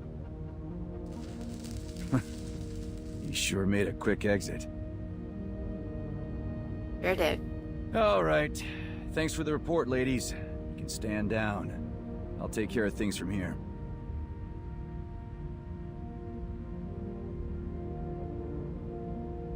We have not received orders to conclude our mission. These survivors still require protection. Yeah, they're gonna die by the robots so easily. Is that practice Chugging Hearts, by the way? Oh, okay. P3 is his name? I've got that covered too. Charles, give me the data on our survivors. Start with those kids. Have no data because we're awesome like that, and we're from another world, not just another country. He opens his palm towards the young visitors. The tendrils in his glove swirl and snap. The movements seem almost like they're snatching information from thin air. Ooh, Ah, this may cause a predicament. that's true. X covers a name tag on his chest, trying to hide his identity from the machine's gaze. Gentlemen, we are scientists from abroad who were invited to participate in the summit. Your database might not have information on us. I think it'd be better to introduce ourselves directly. My name is Vertin. This is Mesmer Jr., and that's X. The tendrils seem to slow, almost as if they were thinking. She's right, Major. I have no data on them. Though I can tell that those two haven't been polymerized. Not polymerized. Crispy critters. Hardly see that these days. Crispy critters. Really? That's Perhaps the it's phrase you're better going to focus on with? what we're searching for and rescuing other That's kind of lame, survivors. but it's kind of funny at the same time. I also noticed that their names don't appear in any available immigration records, and that they were only added to the guest list for the summit earlier today. Oh, don't be suspicious of us. We didn't do anything. You mean they snuck in? Maybe. It would appear so. It appears so. Don't worry about it.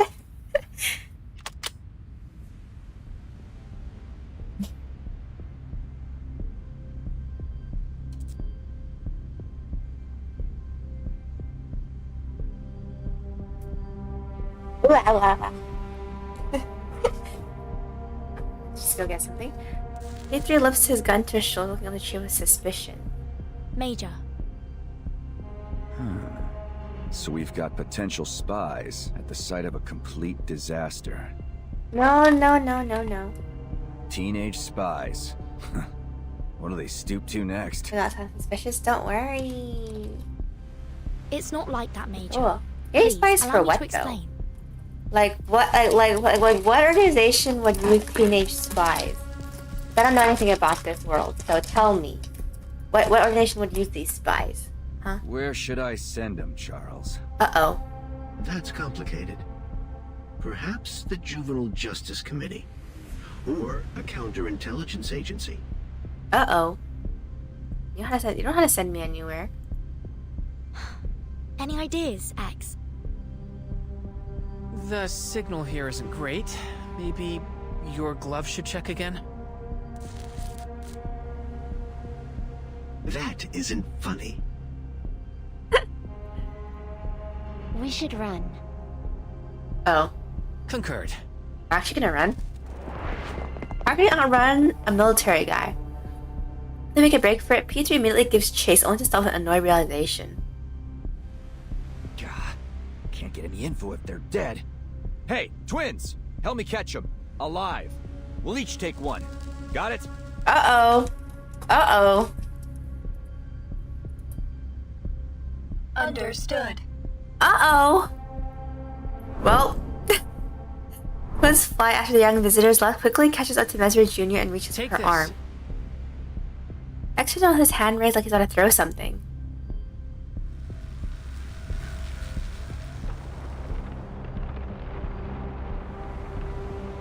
With the time to reveal teleport disc flashing a devilish grin at the twins for activating it. Let's go, X! Made you look.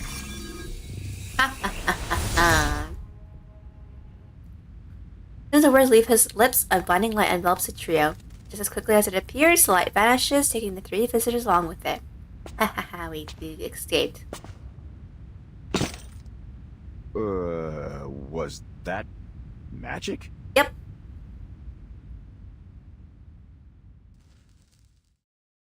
I had to use because of you.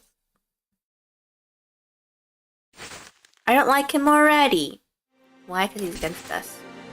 I'll be nicer to him once he doesn't decide to capture us. Then are not truly gone as long as they are remembered. Okay. Guess we're almost halfway through. Maybe the part after 12, I don't know. A flash of light materializes empty space, sending three figures tumbling into a vast golden plane. Oh, we're alive. We should be safe out here. Should be, theoretically. Ezra's Jr. glances back, there's no one behind them. Was that an earthquake? With a daily reset? Good luck! No. There's something big coming from the exhibition hall. What? Massive robot? A long, wiry arms and circle head appears? What? It falls in place against surveying the surroundings. The head rotates in a full circle as it completes a thorough scan. What is that?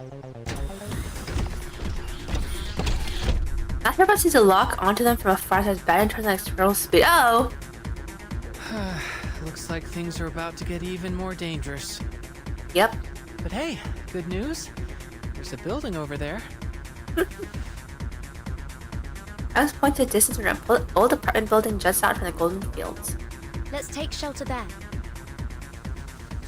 Crash down on tall wheat and scurry towards the building. Quick, get down. The apartment appears to be abandoned. The back gate is weathered and worn. The surrounding wall is overgrown with vines. The three hover over to the doorway, and the giant robot's footsteps grow louder and louder. They slip inside the building. They press their ears against the door to listen to the sounds outside. Boom!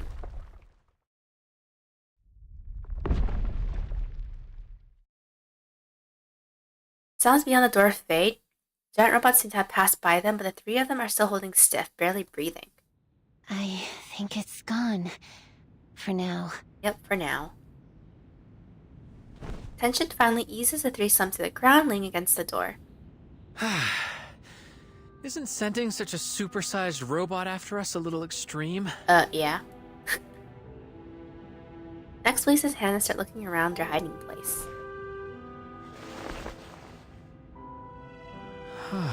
Neat interior. Smells lived in. And traces of mold removal on the walls. Being able to resolve, they begin to explore the empty building. Oh. But where are the residents? They're dead. This place feels strange. It's almost like... X opens a red refrigerator. Thankfully there are no metal tendrils inside. Only packaged food, unopened tin cans of cookies, baked bags of sugar, unused butter. No sign of any robotic technology in here. And all the food is untouched. It's like this house has been isolated from the outside world for years. And yet... Okay. The young visitor looks around, taking stock of the items strewn about the house. Plow, 3 oil pastels, and an assortment of strange alarm clocks. A few syringes, and a bottle of men's cologne? These things don't look like they belong to a family, but rather a dozen people or so, with their lives all mixed together. There's some personal effects in here. Letters, family photos, and Oh. I've started recording. Come on, Mama. Aw. What's that sound? It's coming from this pocket watch device. That journalist we met, Maxim, he had something like this too. Oh. Don't worry. I'm recovering well here. All of us comrades in the ward do what we can to help each other, so we can overcome any difficulties. Don't forget about me, Mama. I really miss you, Papa. It's already been a month. I remember, little squirrel.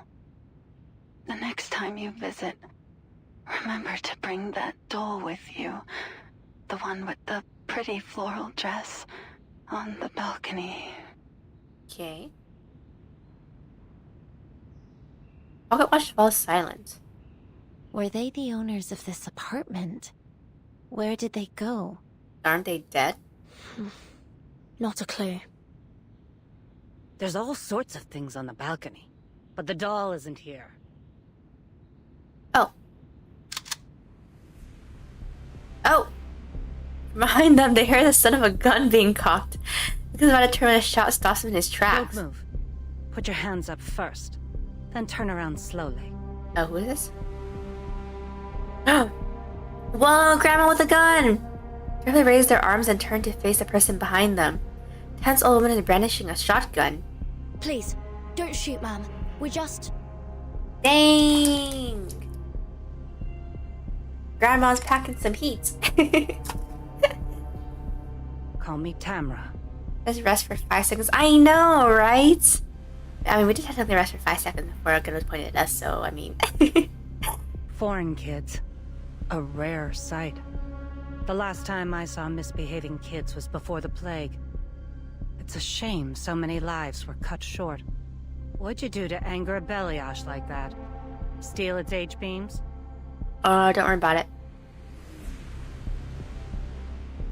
The woman examined the 3 of them closely. Oh, I see.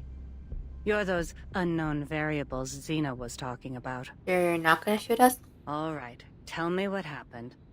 Don't they tell you to obey your elders where you're from? No insurance location in stunned silence. Finally, X steps forward. Allow me to explain, Madam Tamara. A lot of stuff happened. And that's what happened, ma'am. I swear, everything we've said is the truth. I see. Just another group of foolish kids caught up in a conflict they shouldn't have been a part of. If I take you at your word, that is. You should, because it's true. But branding 3 kids terrorists and sending out a Beliash to stop them? The people in this country have gone mad. You have my sympathy anyway. But I have more important things to do than babysit. Considering your situation, how about you hide here a little longer? When I'm done with my work, I can send someone to help you out with the orb head outside. Oh, thank you. But all this is a memorial for the good folks we lost to the plague, so don't touch anything. Okay. We exchange glances. Or you can always leave. God knows I won't stop you. We'll accept your offer, ma'am. X cuts him up for measured dreams and finish her sentence. It's just her sideline glance and pleading for her to follow his lead. Mesmer follows his gaze to the shotgun in Madame Tamara's hand. Not like we can confront the Beliash with just the 3 of us. Might as well stay put for now, right? Mm-hmm. It does make sense. We'll stay and How long help is there anything else we can do? Then you're smarter than I took you for. Relax, I won't hurt you. Come, look. Ring. One clock starts ringing. Tamara turns to the stored collection of clocks in the room and quickly singles out the source. There's the old clock and shuts it off with a sigh. I think of this place as a memorial, although it doesn't commemorate any heroes. Just everyday people. Like the one who owned all these clocks. They belonged to Olga Sokolova, a 23-year-old nurse. A very jumpy, anxious girl, but honest. Taking care of her possessions takes a lot of effort. See? Ring. Another alarm clock says ring from somewhere in the room. Patient number 28 needs their medication. Mara's hand moves to the first of alarm clocks on the windowsill with ease and shuts off the rattling timer. Why did she need so many clocks? Yeah. Olga was terrified of forgetting all sorts of things. She'd set her alarms to remind her to administer medication, shots, you get the idea. But it wasn't enough. In the end, she went to the hospital too, leaving me with this mess. This one looks the oldest. I saw a children's clock made of old yellow plastic. You're right, that was the first. It'll ring in just a moment. It's why I came here today. Okay. Everyone class done waiting for the little alarm to ring. Happy 20th birthday, Sasha. You can turn it off now. Her daughter isn't around to hear it. The plague took her, just like so many others. 20 years old. How time flies. Is she the one saying happy birthday to Sasha? That was happening here. That's sad. Mara picks up a broom leaning against the corner of the room. Kids, come give me a hand. Visitors fall to Mara to another corner of the room, one that seems entirely different in style. An entire wall of tools. Looks like whoever lived here liked making things by hand. That's an understatement. There's a basket under the workbench full of all kinds of toys and electronic parts. Andre and Vanya loved tinkering with those kinds of things. Well.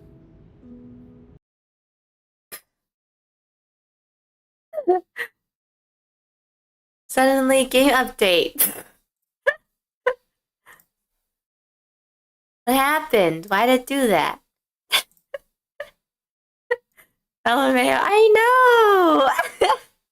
I was like really into the story and it did that. Okay, I'm just gonna update it here. I don't know how long it's gonna take, so that's why I'm just gonna do it here. Parents repairing some, that's what it says here.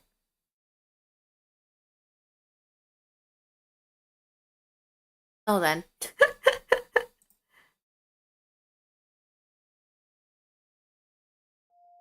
Can't believe it did that. Come on, game.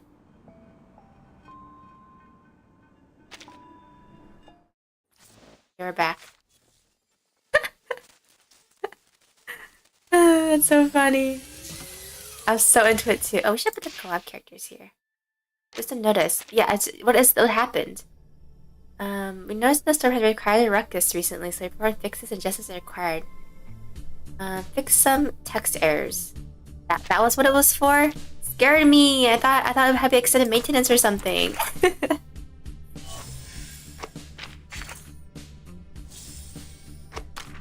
I thought that's what it was for.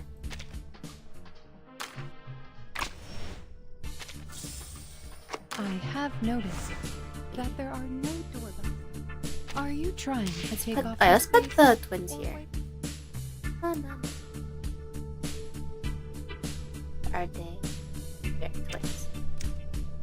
Put them in their outfits. Through our many conversations with Madame Lucy, we have found that her behavior and thought process are markedly different from those of most robots in our own world. In plain terms, she has a sense of humor. That's fine, because everyone says she doesn't have one. If this is because, despite her outwardly robotic appearance, Madame Lucy is what you refer to as an awakened, and exhibits a consciousness not reliant on any programming. Yep, she does not. Okay. I feel like we went pretty far into this one already, though. I think that these guys, we can skip a lot of it at least. At least see me too. We should be safe. Skipping parts. Was that an earthquake? No. What is that? But hey, yeah, we can't skip news? to the part we were actually on. Okay. Let's take. So funny though. When this play started, I was like, what? So are we gonna go into some maintenance or something? I think it's gone.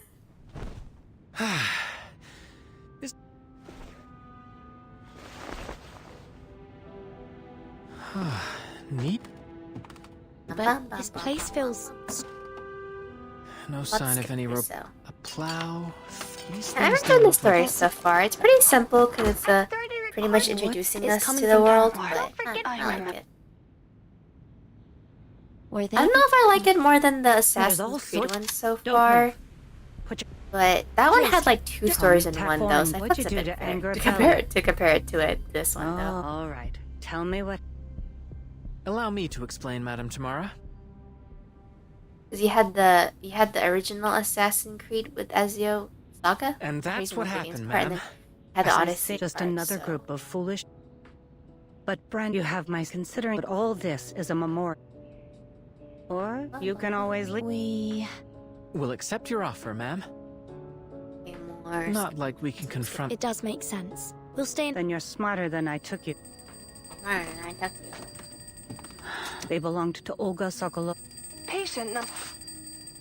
Why did she need... In the end, she went to the... This one looks the oldest. Okay. You're right. Happy... You can turn... Okay, there's some around here.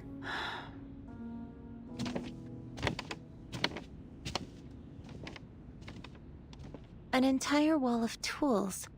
Yeah, I think looks like whoever lived here liked making things by hand. That's an understatement. There's a basket under the workbench full of all kinds of toys and electronic parts. Andre and Vanya loved tinkering with those kinds of things.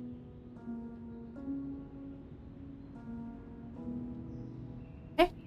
Ron starts swimming with one hand and pulls a few racks from a nearby plastic bag with the other, handing them out to the young visitors. All right, kids. The sooner we finish cleaning, the sooner we can deal with that hunk of metal outside. Maybe I'll bring a few robots over, to show my old friends how much our country has developed. The 3 of them each took a rug and approached the wall of tools. Is this why you've been keeping things just the way they were? Tamara sweeps up the dusting of the bench and stops beside her lower back. This isn't really their home. I just moved their things here. Like taking a snapshot of their former lives. A cenotaph for the dead. I'm old. And the older I get, the more I recall my past memories. Everyone moved on so quickly, I couldn't bear to throw anything away. So I put it all here. Xena called it stupid. But she didn't stop me either. Tamara empties her dustpan. She opens the calendar hanging from the door. At the height of the plague, none of us would say it. But we all wondered the same thing. Is humanity doomed? I mean, it could have been. But even so, no one gave up. Everyone kept on stubbornly surviving, as if we could outlast the whole disaster. Outlast the sun itself. Whatever it took to see our lives return to normal. We would say, who better to withstand the harsh winter than us? We would help each other, encourage each other through the hard moments. We let the flames of our most fervent hopes warm our hands. We kept telling ourselves, don't cry. If we sow our seeds today, we'll reap a bountiful harvest in the future. But some never saw them.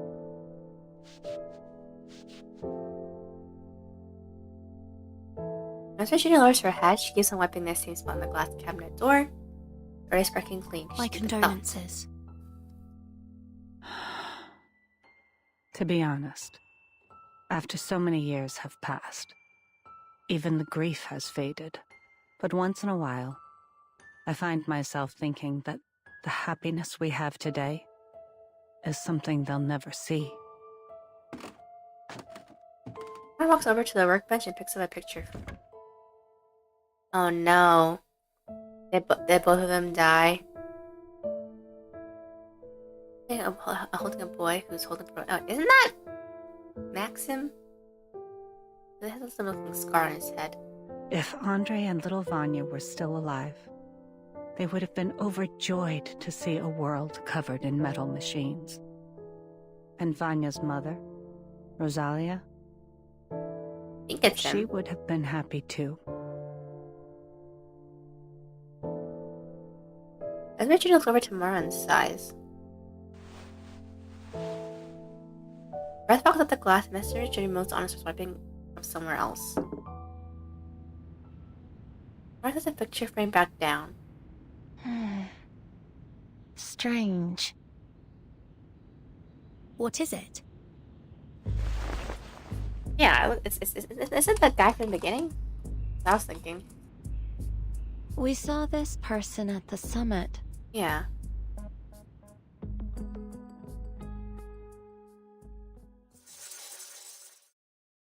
Well, mystery time. What do you think? What do you think he's a zombie? Purpose can be sustained by the love or hate. Oh, it's going to be running from the robot again. Logic behind nostalgia. You mean little Vanya? Are you sure? Yeah, maybe he got amnesia or something, so he doesn't know who he is. That journalist we met, he called himself Maxim. He had the same scar on his forehead. He did. I thought he... After things settled, I tried to check in on Rosalia and her family. They were already gone. Maybe he got sent to an orphanage or something, I don't know. So Vanya is alive? And he became a journalist. I'm happy he made something of himself. I found something else strange. These documents seemed out of place here. Excellent out a series of technical files, all of them seem crisp and fresh. All the yellow papers and books elsewhere in the house. Having made a cursory glance, they seem to concern the robots we've encountered so far, including that big one that chased us here. Oh. See? Take a look at these schematics. Tell me this isn't that belly ash thing. But why would anyone keep these files here? These look like highly sensitive schematics. This is a hideout. Max, maybe? A seemingly abandoned location close to the summit venue.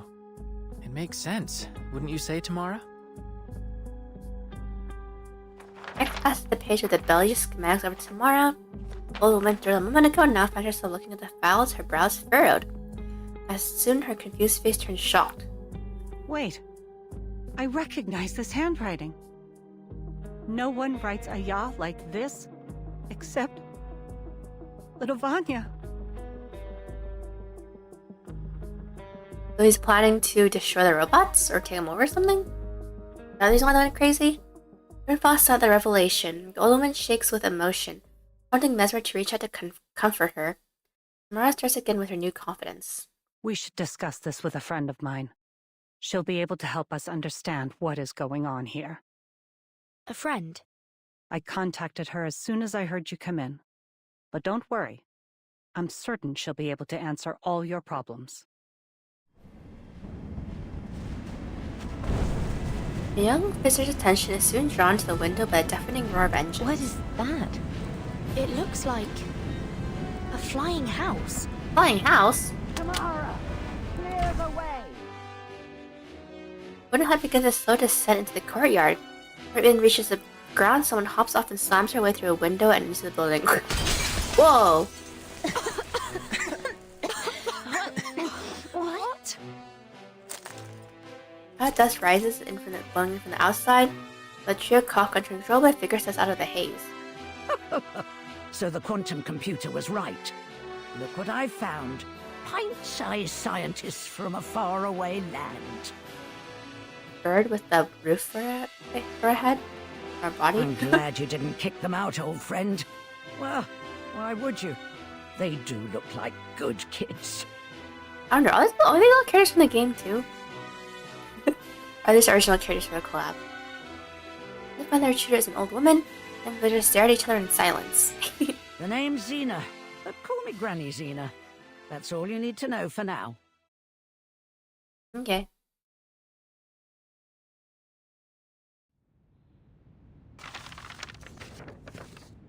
As Tamara walks through her findings, Xena takes over the documents and starts reading. The Baba Yaga? Maybe. Grace grows more serious as she turns the pages. These files outline a way to circumvent the Collective's firewalls. It's a sophisticated exploit. Huh, he's no amateur. With this, Maxim would be able to take control of the Beliashes and activate their combat protocols. If what I'm reading here means what I think, then Conrad Sechenov is in 6 layers of deep shit. He's in trouble. What? Because our little Vanya is likely the one who lifted the combat restrictions on all the robots. I hate robots. Which means this chaos wasn't just a bug in the system. It was targeted. Targeted. Then you mean that he could be the one that sent that giant robot after us? Maybe. I figured it would have been that P3 guy, or the twins. Taking in the preponderance of evidence, it's a good bet that Maxim is the one that orchestrated the robot's attack on the exhibition. It isn't just the robots. He's also got his hands on the schematics for Sechenov's thought device. How did he get all this? Does that mean he might have tampered with them as well? Maybe. It'd explain why the scientists up there are all going nuts. Yep. Do you think he intends to seize control of the entire Collective 2.0 network? Maybe. For whatever reason, I don't know. Noah puts down the files and grabs the frame from the table. Huh. I knew this little project of Sechenov's would wind up with everyone insane or brain dead. Politician, scientist, journalist. No one is meant to have that kind of power. But it seems our Vanya already had a screw loose before he put on that thing. He could be plotting something far more dangerous. He was such a sweet boy. Why would he want to destroy this place? I guess he had his reasons. Whatever his reason, we can't let him get away with it. Nope. Our goal is clear. We must put a stop to him. That's easier said than done. We don't have an army, we don't even have weapons. How are we going to get to Maxim with a single shotgun between us? You guys have your magic. But I get the feeling you can help us with that. Am I right?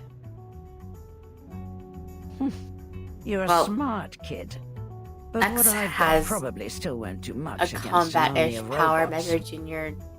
has the mental power, and Virgin doesn't technically have arcane powers. Actually, this team is not very combat focused. Never mind. Don't sweat, honey. That's where I come in. What are you planning? Max looks around and snaps his fingers. To do what I do best. Improvise. Oh god, what are you gonna do? Dear me. Where did you find all these things? It's gonna be like, don't worry about it. X totes a bundle of tablecloth and spills out its contents over the table. Clock gears, butter knives, spray cans of lubricant amid a menagerie of other knickknacks. He tilts his head and winks at the old woman. I collected them from the other rooms. Don't worry, we'll return whatever we don't need. Okay, sure. You little gremlin. You'll return the rest. And help me clean up after this is over. You should call him a gremlin. Are you telling me you plan to upgrade my guns with this load of crap? I'll buy it. Now show me how. X lays out several old guns and starts working on improvements alongside Granny Xena. This should work. Give this one a try, won't you? Thank you. I fashioned an electromagnetic accelerator to the muzzle, as you requested. You take care of the rest, X. Wait, what's that you added to your gun? A music box. It happened to have a component I needed.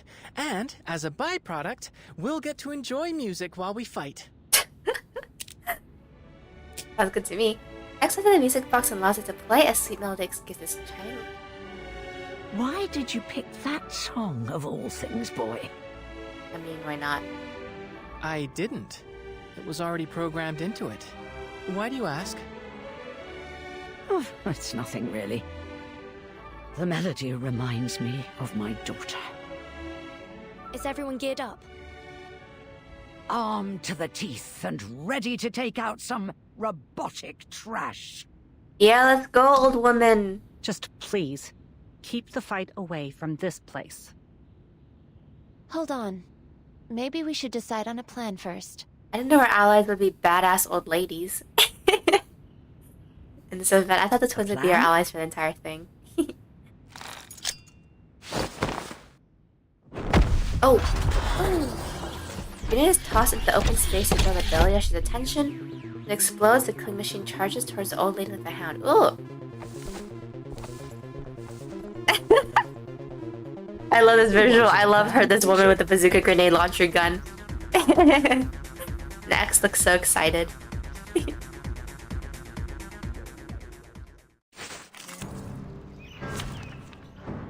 I just realized, are the others even, even like versed in using weapons?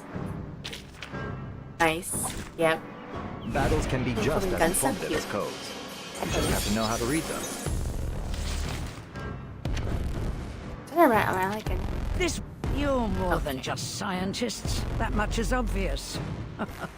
You're crazier and bolder than you look.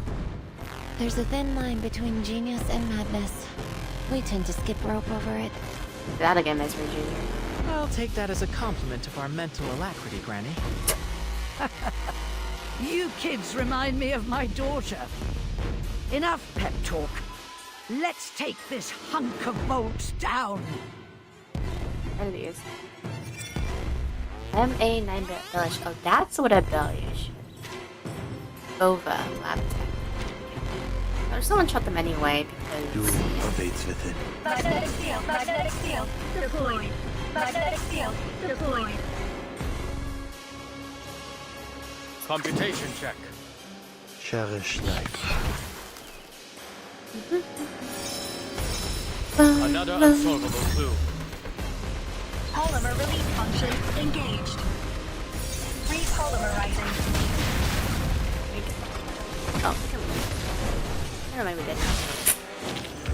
No written report needed. They should push our management style everywhere. How do you like that? Yeah. Nina lays her foot on the powered-off Bellyish, her shoes sizzling against the heated metal. You're as wild as ever, old friend. We're safe for now. It should take a while before Maxim sends another of his murder bots after you. So, what's next? I don't know. We find Maxim and stop him before more people get hurt. Yep. Where would he be Ideally, though, in the science we'll clear our place? names as well. First, I think I'd like to let Maxim learn how it feels to be on the receiving end of one of these metal monstrosities. Huh? X approaches the Bellish interface and connects it to his thought device. Clever. I wouldn't mind having a big angry metal poppy on our side. I appreciate Maxim leaving behind those documents. It's made it much easier to replicate his hacking exploits. Yeah. Like that. Fantastic. Now let's turn on this speaker so you can communicate with us. Communicate with us? Like Nora and the twins? Guess so. Fat chance of that. A Belyash doesn't have that kind of processing power. Processing power. But that can't be the sole factor, can it? The twins appear to have more processing power than Nora, and they even claim to have an emotional expression module. They did. But they don't seem to have much of any emotions at all. Theoretically, they could just be very professional. As Virginia shakes her head, tapping the side of her face lightly. Never mind. Perhaps I'm just projecting my own biases. Who's to say what motivates a robot's heart? Yep. X stretches shoulders, he then presses the Bellish's reset button and steps back. The engine roars for life again and the killing machine gets back on its feet. Good boy. Come on over here, pup. You're treating it like a dog? Really? The pup staggers towards X and crashes by his feet. Well done, young man. This puppy of yours should be more than sufficient evidence. It looks like the least puppy-looking thing I've ever seen in my life. Can get into the exhibition hall. Are you coming with us, Granny Zena? No, Me? No. No, I'm only here for like one You scene. kids are on your own from here. Oh, it's storming the place with the badass grannies. After a fight like that, I almost feel young again. Almost. Yeah. But I'm not stupid enough to run towards trouble at my age. Linda puts away her gun and walks back to her wooden hut. Better get back to looking for that daughter of yours, right? Mind your own business, you old blabbermouth. Goodbye, children. Thank you for your help, Tamara. Granny Xena. Goodbye. Well, thanks for meeting you for all of 2 nodes. X's belly stands up to see the kind-hearted ladies off. Let's go, Pop. I don't know how you treat like a dog. It's like the weirdest thing ever. It's like the least dog thing ever.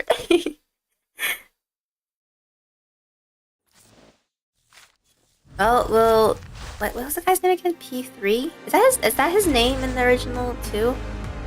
There's no time to mourn the past, the crazy to be.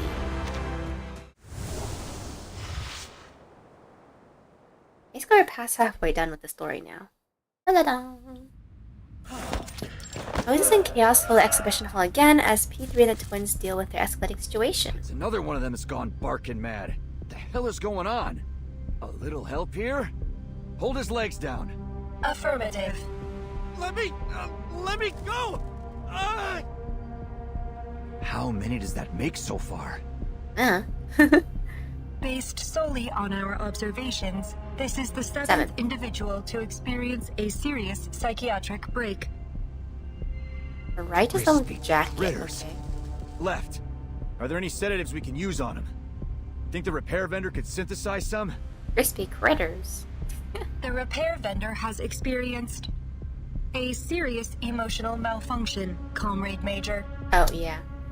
Damn it. Hey, Nora. You mean that crazy fridge can't even repair herself? Nope.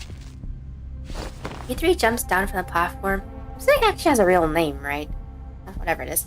Wiping away beads of sweat that now cover his forehead. At least we tied him down. Thanks, ladies. So, the main character, is he like a mercenary or something that works for the scientist guy, right? That's what they said. And I guess that's how he and the twins get acquainted in the original game. Wouldn't have expected these brainiacs to be so tough. It'd be easier if they were robots. All they need is a bullet to the head. Ooh. Comrade Major, please be mindful of your choice of words. There are international experts present. We should not need to remind you of your mission. Okay. Avoiding a scandal by killing every possible witness could be an interpretation of our mission parameters. Oh, he's a child a bit bloodthirsty, huh? Can it, Glove? You know that's not what I meant. Situation's looking bleak, though. We've already got 7 of these lunatics, and there's no telling if or when the rest of this crowd are gonna join them. Okay. Plus, we still have to find those spy kids and figure out why that Belyash went rogue. Oh yeah. Don't worry about it. That reminds me. How'd your investigation pan out, right? I have cross-referenced our visitor logs with the official invitee list. Besides the supposed young doctors, there was another mismatched record. A journalist. Maxim! What's that sound? Warning. Large heat signature detected. The hell? Uh-oh. Identifying machine code MA9 Belyash. Oh. Not the one that switched itself on? I hear shadows cast over the broken glass of the assembly shop, in the middle of which lie several red dots that seemingly imply danger. The airtight door opens, the twins extend their claws, and P3 raises his shotgun scanning for targets. NASA shuttle lumbers into the light. Please don't hurt me. Lois speaks as it raises his hand into the air. Please, listen. Huh? Oh. Is X speaking through it?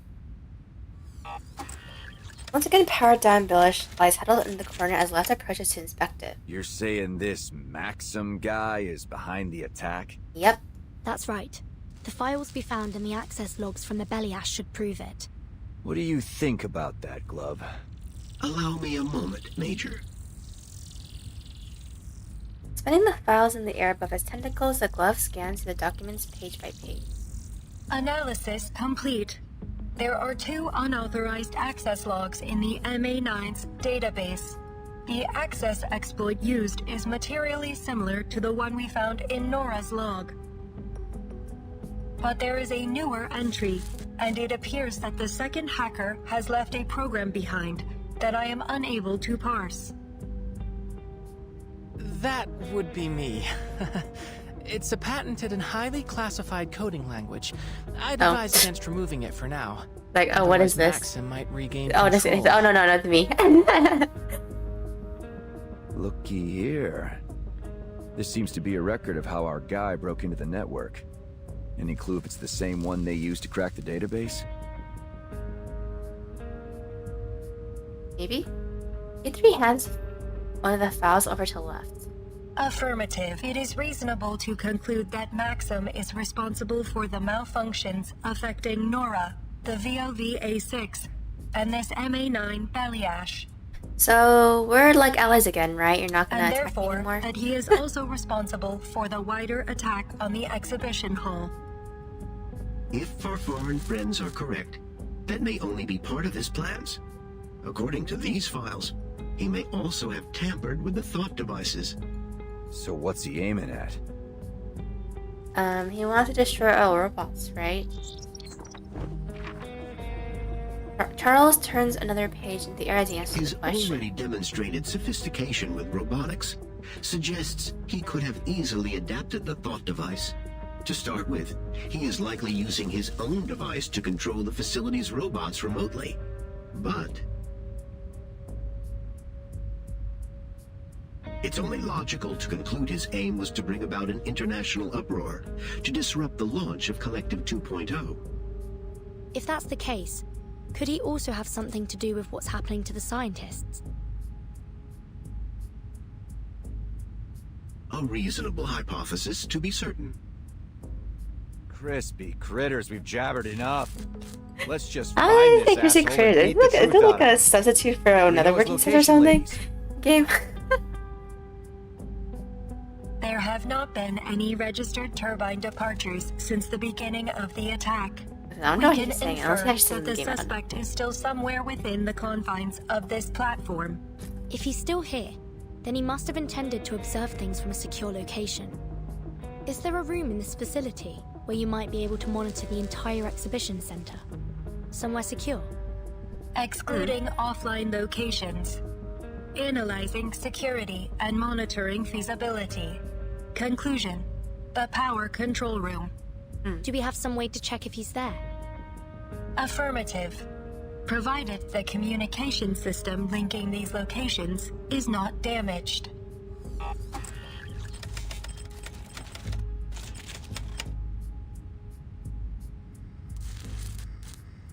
Going through Are stuff. you there, Comrade Maxim? A nurse on the other end of the line. We must conclude that your attack on this facility and the staff here has some specific purpose or goal. Are you willing to open negotiations? I'm gonna say no, isn't he? No response. Maybe he's not home? Comrade, you should be warned that... Maxim, we've been to your hideout. We know you were there recently. We saw things from your childhood there. Your belongings, the toys you played with, even your family photos. A woman there, Tamara, told us your real name is Vanya. I recognize your voice. Dr. Verton, I presume. Oh, it sure does. Ha ha ha. I say about that, huh? Patreon robots? I'm kidding. Wasting your time. And you don't have a lot of that left. You're about to get what you deserve. Every single one of you drooling lackeys of that hack Sechenov. I'm not going anywhere. So if you're planning to kill me, do it. But it won't stop a damned thing. I'm not gonna know what happens in the actual game now. Or if it's the prequel plot. Like I said, I'm assuming the stuff with the robots goes wrong and stuff, and I'm assuming like the stuff with the thought thingy goes wrong too, right? Line cuts out. This guy's got a death wish. What's he planning? Whatever it is, he's made it clear where to find him. The power control room. Good luck trying to get there, I guess, for us, right? Sudden burst of commotion with the huddle survivors. Uh-oh. Hey, Alexei! Stay with me, pal! Uh-oh. Somebody, please! He needs help!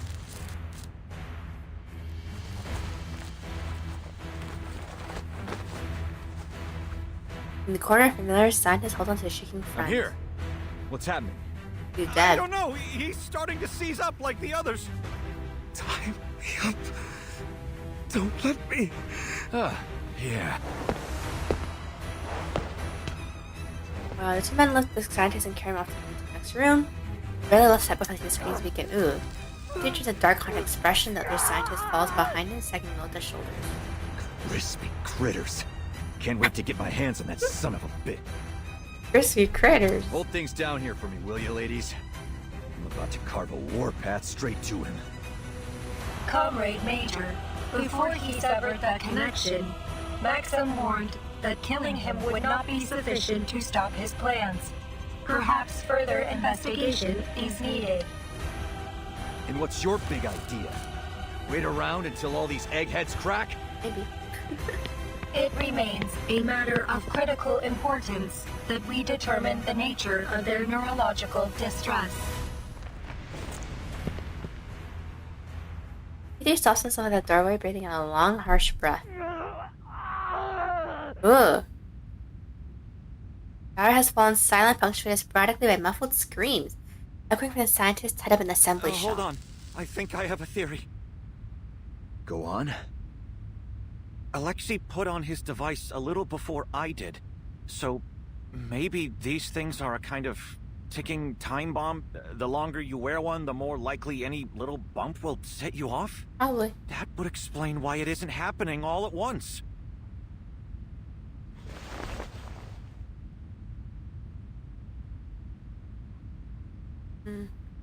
I've usually thought the device on his temple. He ponders things a moment and then lets it But that means we're all in danger of going off without warning. Yep. That includes me. Let's look to X with newfound concern for their colleague. This is why you don't put stuff in your head or on your head, okay? There's no reason to think you don't I'm inject immune. yourself with syringes, I okay? polymerized myself and installed the device around the same time as they did. That's X still using. That's what I'm saying. Can I just take it off, or can I not take it off? This wasn't the data we were hoping to collect. Her harsher words resting on her tongue, but she bites them back. Yeah, I would have listened to them too. This is an idiot. But why did you take such a massive risk? Think about the ramifications. You could lose your mind. Or worse, your life. Yeah, basically. This is an absolute disaster. I should never have let things get this far. There's always a method to these things, Mesmer. We aren't finished yet. What do you mean? X points at his thought device. Progress requires risk. We've always believed that. I mean, yeah, that is the thing about Laplace, but doesn't mean it should apply now. As researchers, we discover truth yes, through that's experimentation. True. As much as she finds Now, X annoying. We have one critical piece of the puzzle, and the minds to crack it. Are you suggesting we try to dissect a thought device to pinpoint how it causes these psychotic breaks? It works, right? Precisely. Therapist takes a moment to weigh their risk before she agrees. You're right. There's no use complaining now. We have an opportunity to make the most of the time we have left. You're kidding me. We're going to rely on a couple of teenagers to fix this. Nah, fuck that. Back to plan A. I'm gonna go beat the answers out of Maxim. To be honest, I'm surprised at how much swearing there is in the collab. The people here need you. There's not that much swearing in reverse Besides, in general. He already made his intentions clear. Usually. He'll die But before there's a couple telling of us offense where there's anything. swearing in it, but... We have to solve this problem ourselves. What's more, it seems your companion is the only one here with any working knowledge of the thought device. We'll need his help. Someone still needs to get him before he causes more trouble. Then allow me to go. As a neutral party, I might have a better chance to negotiate with him. Are you insane? This is a life or death operation, kid. Not a field trip. I'm not about to let you walk out there and get torn apart by those robots. You know he has that really lame phrase that they made him say crispy critters. Alex acknowledges the fact that, like, yeah, sending teenagers out in a life or death scenario is usually not ideal. We will not let that happen, Comrade Major. He's like, wait, you guys are kids. You guys shouldn't be fighting. As most JRPGs and gacha games beg to differ. Visitors Junior and X have put on hazmat suits and safety goggles borrowed from the assembly room, ready to start the experiment. I know it may be hard to believe, but we're trained researchers. I was practically raised in the lab. We may have come here under false pretenses, but we're proven and capable scientists. We can handle this. Visitors Junior and X nod in unison and begin working on the thought device. I guess that means the summit's back on.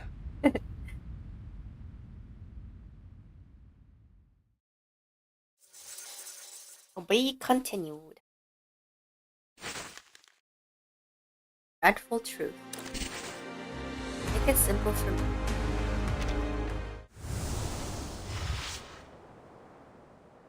So I'm assuming episode 12 or 13 is the last part.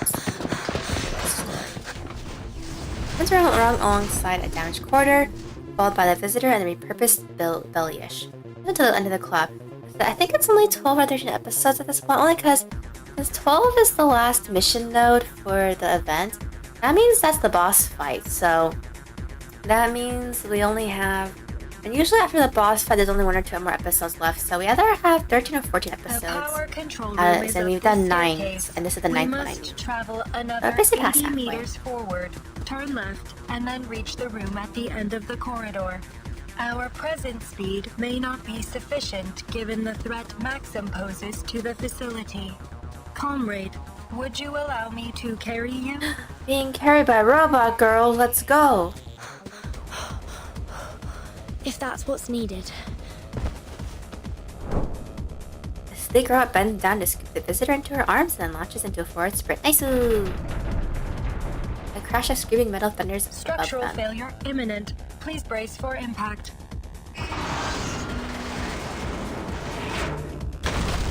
Boom. The sudden lockdown of that doorway is unlikely to have been accidental. Maxim may be aware of our approach. Oh, he survived. Comrade Doctor, are you hurt? Nope. I'm fine. It's only the dust. Apologies, comrade. I will attempt to warn you should I perform a slide of that nature in the future. It's quite all right. Let's just keep moving. There's another thundering sound above them, but this one is different, like heavy footsteps. Warning, large heat signature approaching from above. Oh. A heavily armed Bellyish drops down through the ceiling. Uh-oh. Right stands in front of left, shielding their companion from the debris. Scanning. Heavy firepower detected. Another Bellyash variant adapted by Maxim. Defensive matrices engaged. Alright, fighting time! It's gonna be easy. Prepare to engage.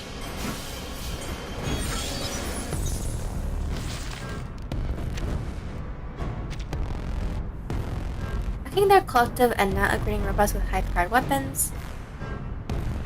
As making some brilliant engineers, so why bother with the journalism act? Not be an act, comrade. The proliferation of advanced robotics throughout Soviet society has meant people across many professions have time and access to master mechanical design. And this did that beginning with the farmers. All the same, he seems he learned a lot from his father. Yep, he did. Validator. Magnetic field, magnetic field. Doom pervades within. Alright, time to crack some codes. Another unsolvable clue. Do not let yourself go. An adequate sample. Interacting with polymer. Polymer release function. So, what is it? Easy. Please, go ahead. There's work left here to be done. Library lab has been built in the corner of the assembly We shop. have 2 unused thought devices to examine before we poke around in anyone's head. Let me see them. Easy. Yep, easy peasy lemon squeezy. He reaches out his gloved hand toward Demers Jr., but Charles can interact with the thought devices directly. This device appears to be around 3 grams heavier than its technical specifications. Go on then. Let's poke around inside. As you say, Major. Charles' tentacles inspect the device and find a narrow gap between the shell and the plate. Okay, stop saying tentacles and stuff like that. I don't want robots to have tentacles. That does not sound like something a robot should have. I'm just saying. That is unusual. Charles raises the shell with 2 tentacles, displaying its inside to the others. This residue shouldn't be here. I do believe we've discovered our smoking gun. So, what is it? I don't know. See that? Something broke apart when we opened it up, spilling out this gunk. Allow me to conduct a quick analysis.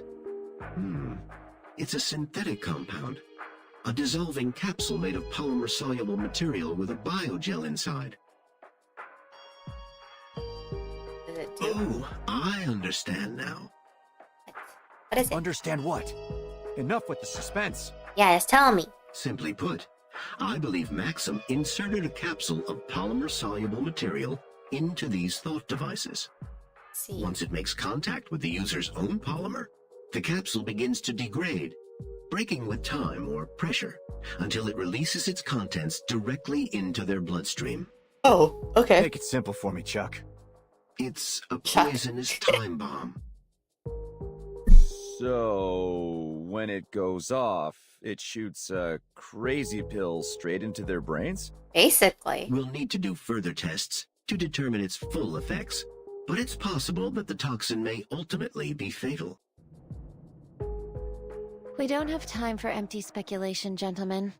May I take a look?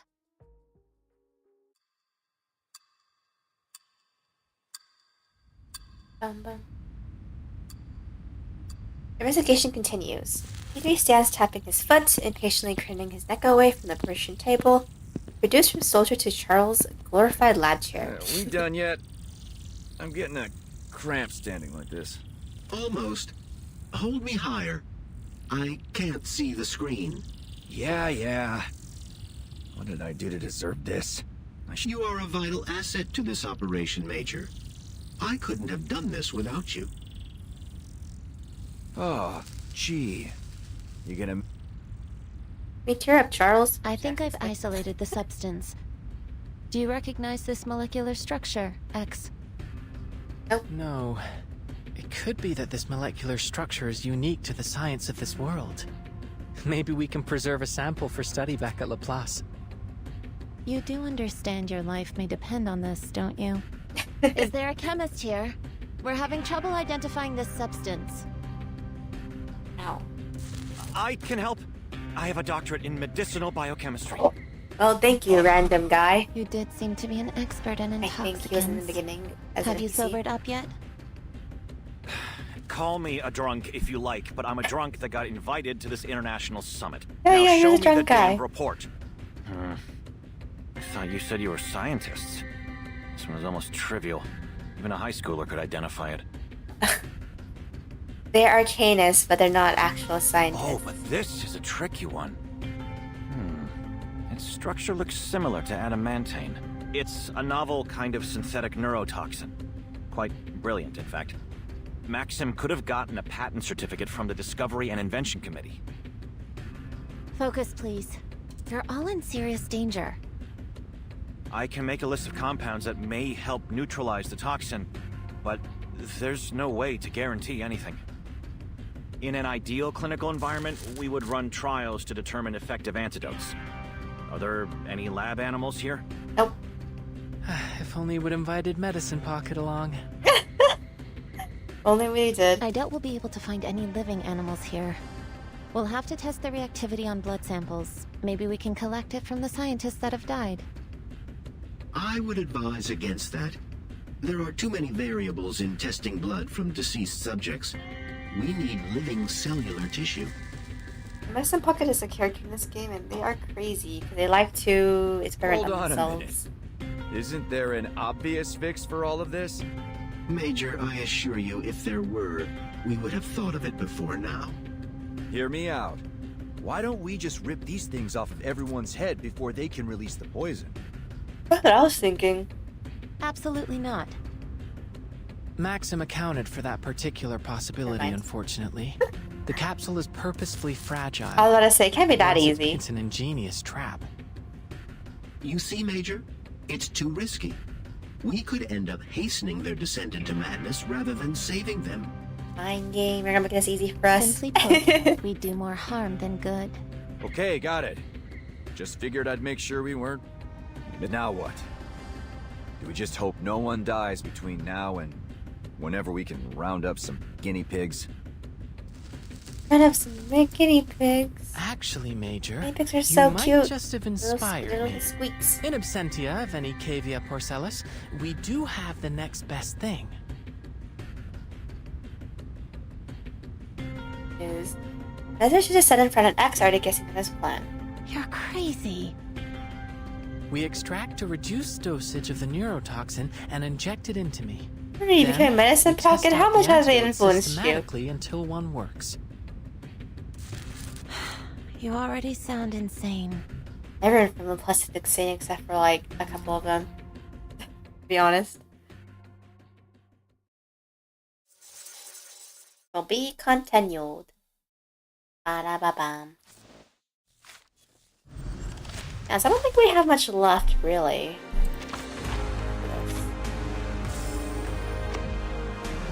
At 10, yeah, see, it stops at 12, so...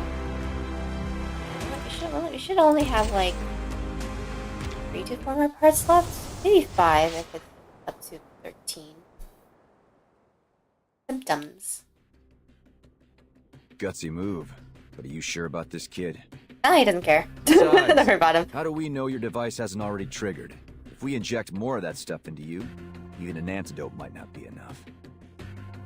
It's the best solution I can see. Given I only became polymerized earlier today, I should be especially sensitive to a polymer-based poison. My reaction will be easiest to observe in small, controlled doses. It doesn't often actually do experiments on yourself. That's what Madame Lucy would do. No, it isn't. She would never approve of such an irresponsible act of self-sacrifice. Nor will I. Yeah, technically you need to get like Medicine Pocket to approve of you or something. So it doesn't care that we're not Let's just hope that Vertin can convince Maxim to give up an antidote. I won't allow you to gamble your life on this while there is still a chance to find the solution another way. The thing is, I would Lucy technically wouldn't mind, but the thing is, X is a human. He's not an awakened, aka something that was an object that became human. So yeah, she would technically be more against it, but technically, if you wouldn't die from it or has huge long-term effects, I think she would just let you do it. Though, her has drawn the attention of the still seen on Sorry, miss, but I think your colleague is right. Dangerous as his plan is, we don't have time to wait. Every minute that passes, more of us could be exposed. Now what about us humans? This is exactly what I was afraid of, X. Your irresponsible nature is practically infectious.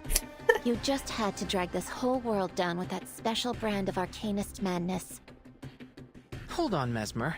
I didn't set off this chain of events. Call me a mad scientist if you like, but I don't deserve the blame for what's happening here. I mean... I don't care who's to blame. I still won't let you do this to yourself. This isn't the time to argue, kids. Maybe you're infecting me with arcane madness, or maybe the poison already got to my head. Doesn't matter. I'll do it. I'll be your guinea pig. Oh wow, the drunk guy actually tries to redeem himself? Besides, I've put myself through regular trials of intoxication for most of my life. What's another neurotoxin? Regular trials of intoxication? Is he alcoholic? That's not the point. No, it's not. The point is that I'm not letting a kid put himself on the line on my account. I guess one thing I'll say is that say what you want about the adults in this world, but at least I'm actually not letting a kid harm himself. My vision's starting to get blurry. Actually trying to save the kids. Good bet I'm already exposed, so let's get on with it. If that's the case, we may as well try. But I'm not happy with it. Alright, nice and tight. I confirm that Ethan is securely tied. Messenger Junior takes an injector that she brought from Laplace using a familiar tool, makes her feel a little more at ease. Hey, kid. You don't have to do this yourself if you don't agree. It's a simple injection. Shush. I'm the only other person here with medical experience. I would never have allowed anyone to do this back home. I guess I'm the mad scientist now. Yep. So, the Junior stabs a needle into Ethan's arm, pushing the plunger down in a slow, even release. Your body temperature is rising, likely a reaction to the toxin or the antidote. How do you feel? My limbs are numb, and my eyes are losing focus. Feels like I'm staring up at the northern lights. Well, that doesn't sound good. First antidote not working. We'll observe you over the next 5 minutes and then try the next one. Mesmer? What now? We're doing what you wanted, aren't we? Just leave me to my work. Junior tries not to lose her temper and she looks back at X. The antidotes could react to each other if applied on the same subject. So, why not try the next one on me? You really want to be experimented about on, time. don't you? I'm beginning to experience symptoms. Diplopia, nausea. Better come back with a solution, Burton. What? X is experiencing symptoms already? Come on. Diplopia. That's another word for deprivation, by the way. The bellyish that crashed through the ceiling is now lying on the ruins it created. Combat concluded. No signs of injury or damage. We should return to our mission, comrades. Okay. Left being some. Then she noticed a slight inconsistency between the twins' movements. Left? Are you alright? Running diagnosis. Are you hurt? Negative. Test complete. All systems functioning. We can. The breach in the ceiling will allow us to compensate for lost time. It's supposed to indicate that they're like activated. have different consciousnesses and they don't really like share a consciousness, I guess, or something. Again, please brace for impact. Not to worry. I feel quite safe in your arms. I am pleased to hear that, Comrade Doctor. Beth nods at her companion. She then jumps nimbly through the hole in the ceiling to reach the second floor. Oh. Warning lights flash as the airtight door creaks open, illuminating the power control room. Please be careful, comrade. We advise you to stay outside of the room until it is secured. That must be why Sechenov always preferred the company of robots. Always ready to sacrifice themselves for the good of humanity. Maximus sits relaxedly in a soft chair in front of the instrument panel. I wonder what you really think. Do you see other robots as your people? Does that emotion module of yours prick with doubt or pain when you see your kind die? We are not obligated to answer your questions, Maxim. Oh. I suppose the real question is, can a robot truly even die? Maxim, what did you do to the thought devices? What makes you think I would tell you? Maxim stands up, fixing his I'm wrinkled not from here. trousers. I don't know what Collective 2.0 means to you or to this country. I just want to understand. You expressed concerns about it before. Maybe you think the world would be better off without it. I don't know. But what I do know is that what you've done here is wrong. Is wrong. Whatever the intention was, it wasn't worth killing innocent people. Nope. Whatever the intention. You're more right than you know, young lady. You robot with a brown belly appears behind him. Maxim, is this another bellyish whatever? But I'm not special. Making ends justify the means. That's just the way we do things here. Okay. We're fine. Battles can be just Oh, as it's a big effective as guy. codes. The heck? You just have to know how to read them.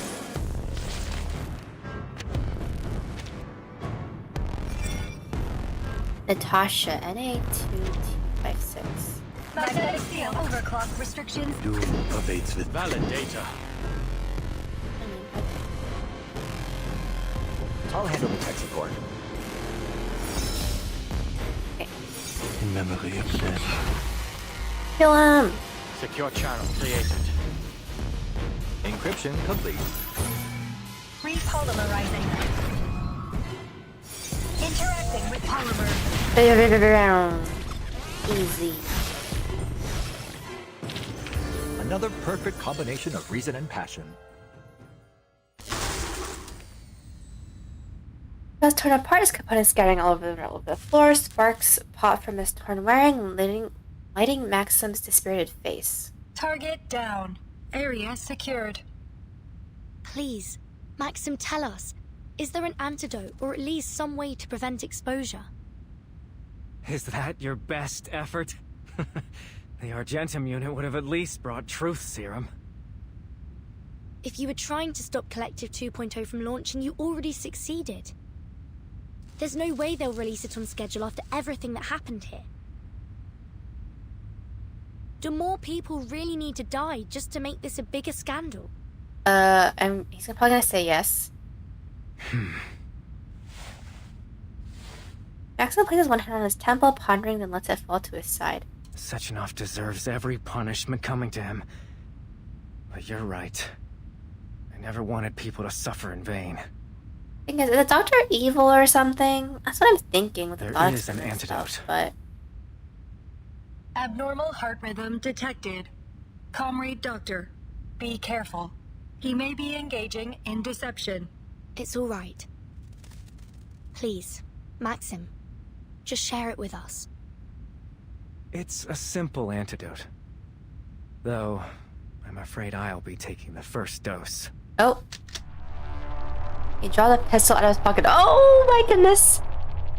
One shot of lead to end the suffering of a hopeless man in this hopeless country! Oh! Maxim, no! Oh!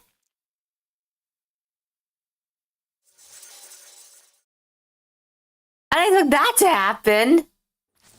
It's basically just like, I'm gonna kill myself. And then he just did that! What the heck?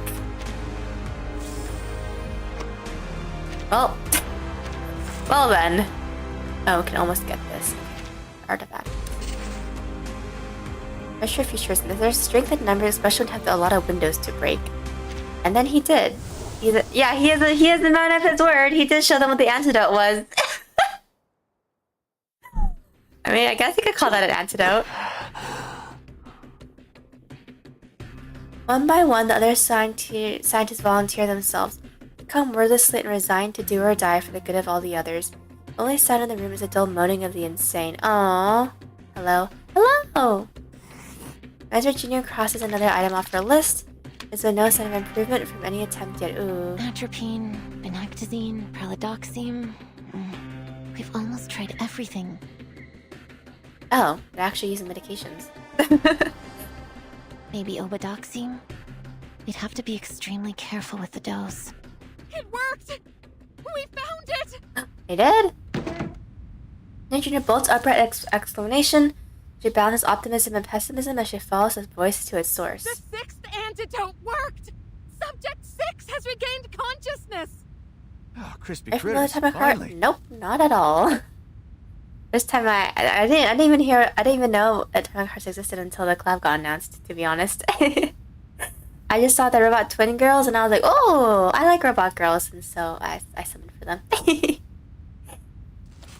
I never even seen the robot girls before too, actually, until I saw We'll need to observe the him a little collab longer, announcement. but we can start preparing his antidote for the others.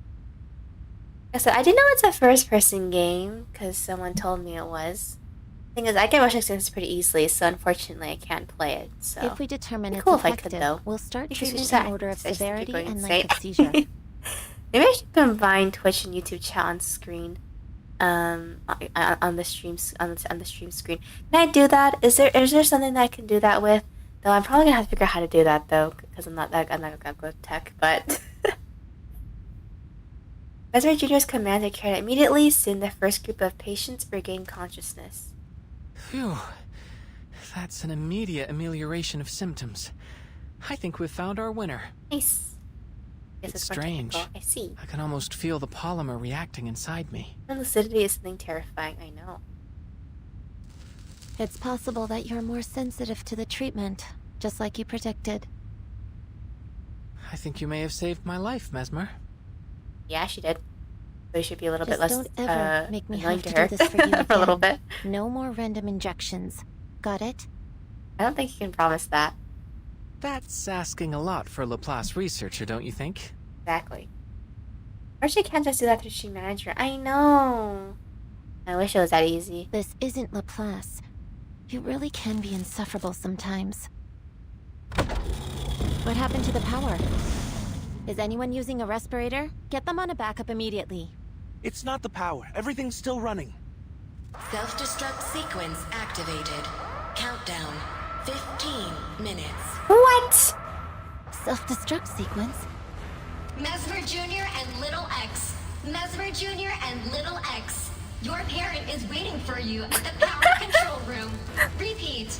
Your parent is waiting for you. Play to the previous class start? Yeah! I enjoyed the Assassin's Creed one. Even though I also knew nothing about Assassin's Creed. Huh? That has to be Vertin. I know I could play those games. I guess we'll they're have to go not, find they're our third parent. person apparently.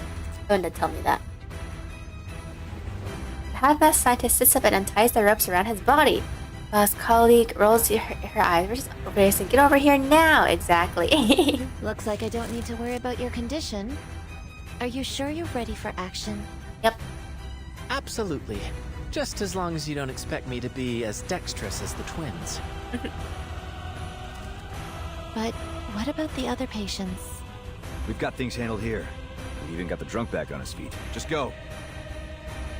Okay, I'll trust you, P3. I forgot his name.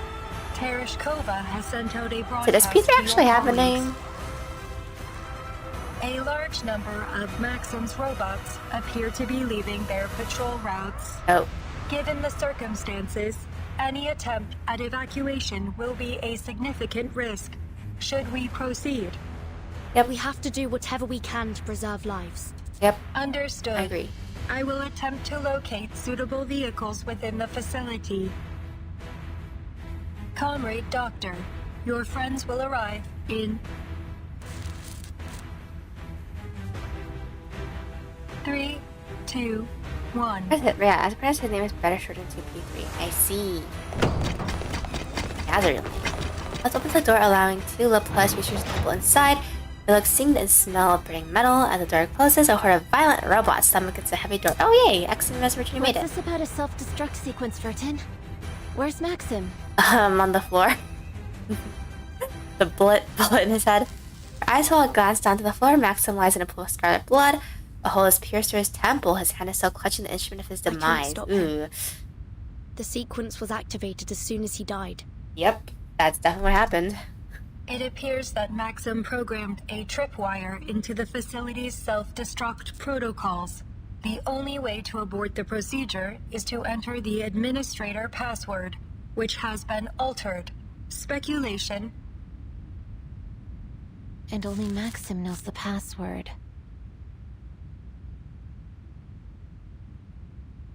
And he is dead. Mother Junior moves her eyes from Maxim to her companion and immediately connects why she is needed here. I may be able to use artificial somnambulism to extract information from his dying brain matter, but there is a complication. Yeah, so her arcane or magic power, for people who don't know, is that essentially she can explore the minds of people using something called artificial somnambulism, essentially. I won't go into detail what it exactly is, but that's what the term is called. And she can basically help either get you out of your trauma and funk, kind of, like, or at least make you let you experience it, basically. But yeah. Normal before he passed away. Yep. Let's do the obvious item present. A bullet went through his head. Let's hope he didn't destroy his hippocampus. He's been polymerized, right? We already saw that it preserves some measure of the individual's brain activity after death.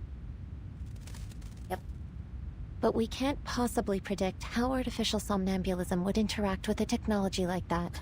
It works, and even but... so, we know that the polymer doesn't preserve life. It only extends a limited imprint. We can't be sure of the extent or even the stability of Maxim's memory. The extremes, unfortunately, virgin dreams for hard endgame are knowing puzzles. Exactly, yeah. Diving into a dead man's dreams, even if we were fully equipped, and we're not, we could still end up lost in it. Nevertheless, what other option do we have? So, I'll play the mad scientist yet again. It's becoming a pattern working with you two. X, I'll need some improvised equipment. I'll make a list. I don't care if they run on a hamster wheel or marbles running down a course. Just make them functional. Hamster wheel! I'll facilitate your every expectation. Left, would you mind giving me a hand? Searching for keywords. Artificial somnambulism. 0 results. First, we need a glass harmonica. Is there one here? Unfortunately, the Polymer Exhibition Hall does not contain any musical instruments of that variety. Okay. But it's essential for artificial somnambulism. X, can you build it? Sure. Give me 4 hours and a room the size of a football field. This isn't the time for jokes. Left. Could you find a suitable substitute? Searching for exhibits with similar functions and potentially useful raw materials.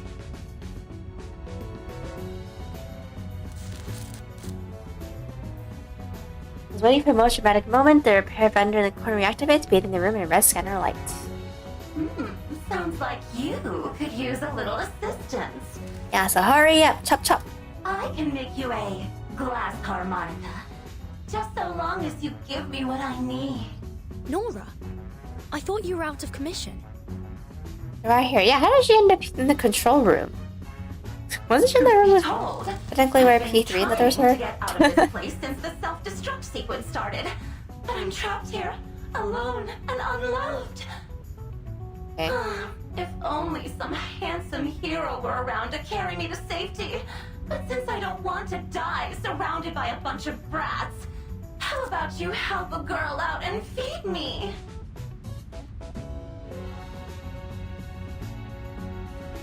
We'll need as much glass as we can find. Glass. Sure.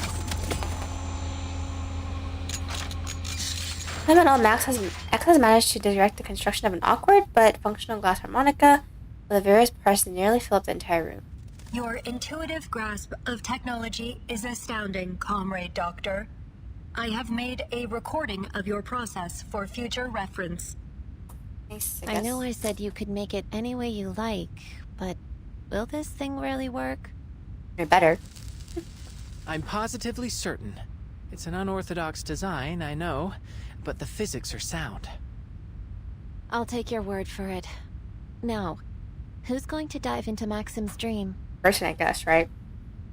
Oof, I wouldn't dare be caught with such a hideous man. That hole in his head was practically an improvement. Damn, Nora. Nora's only purpose, by the way, I see. Let me try. No, you're the only one who can fix the machine if anything happens. Work turn, let's go. The number of candidates dwindles. I'll go. I have experience stream diving. You may require the assistance of someone familiar with polymer-based technology. With your permission, I will accompany you, Comrade. It should be possible to send you both. I've created an interface on the device that Left can plug into directly. I suggest against it. We can't afford to lose both of you. Your concern is noted, Miss Mesmer. But the risks are greater if either of us goes alone. I'm going to need a long vacation after this. Yeah, this was supposed to be the vacation, but not anymore. Vertin, put the helmet on. Left, plug in. There may be a brief tingling sensation, but don't panic. It won't last. A tingling. Yes, one of the side effects of artificial somnambulism. Understood. Ready to connect. Let's go. Respect what doctors are now. Exactly. We trust you, Mesmer Jr. X. Appreciate it, Vertin. I'll fortify the room as best as I can. We should be able to hold out for now. All right. I'll guide you in. Let's go. Listen, the boss fight is in Maxim's mind. To be continued. Trapped in limbo. Depths of a soul trapped in the past. Part 12, so I guess this is the boss fight. Mama, when will you be back? Never! No, I'm kidding. Before you know it, Vanya. Will I see you tomorrow? Yes, this should be the boss fight. Mama? It's the last fight note in the mission tab, so...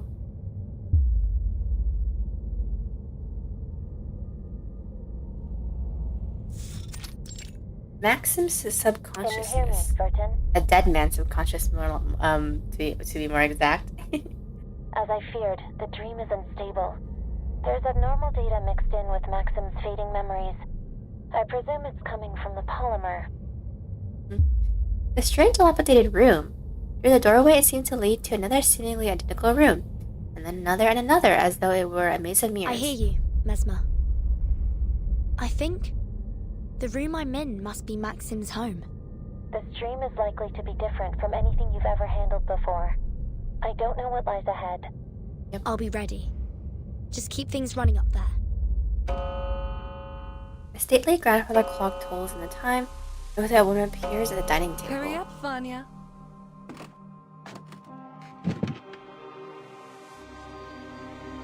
Maxim trudges to the doorway and sits down at the table, not as a child, but as a full-grown man. You'll have to head straight to school after breakfast. Remember what I told you. Wash your hands, keep your mask on, and apply disinfectant as soon as you get home. That's right. Woman holds up another finger with each reminder as a gentle sing-song instruction of a mother to her young child, completely oblivious to his apparent age. After that, the woman turns to the sink and goes through the motions of washing a dish, but there is nothing in her hands. A moment later, she answers an unheard question. Our 13th anniversary is coming in 2 weeks. Yeah, I'm so behind on the story though. Mama probably won't be home tonight. Anniversary is next week. Neither will Papa. Next week, 2 weeks. Have you finished? Off to school then. Let the teachers know right away if you feel ill. Understood? Woman removes her apron and dons a doctor's coat as she bids Maxim a simple, affectionate goodbye. As she leaves, Maxim rises from his seat and stretches towards the grandfather clock. He pulls delicately on the minute hand, forcing it back counterclockwise. Hurry up, Vanya. Huh? It's creepy. Maxim re-enters from the same door and sits at the dining table again. Wash your hands. Everything proceeds just as it had before, a repeated moment frozen in This time. subliminal space bears notable similarities to Limbo. Limbo? Like in the Divine Comedy? The name was chosen based on its similarity to the liminal spiritual realm. We use it to refer to subconscious spaces generated by polymerized individuals. Okay. It appears that this bears a strong resemblance to the space created by your artificial somnambulism device. However, it is not clear if this space is in fact limbo, or a dream, or some reflection of them both. See. Like heart limbo, yeah. Maxim does not react to their conversation, nor indeed even to his mother.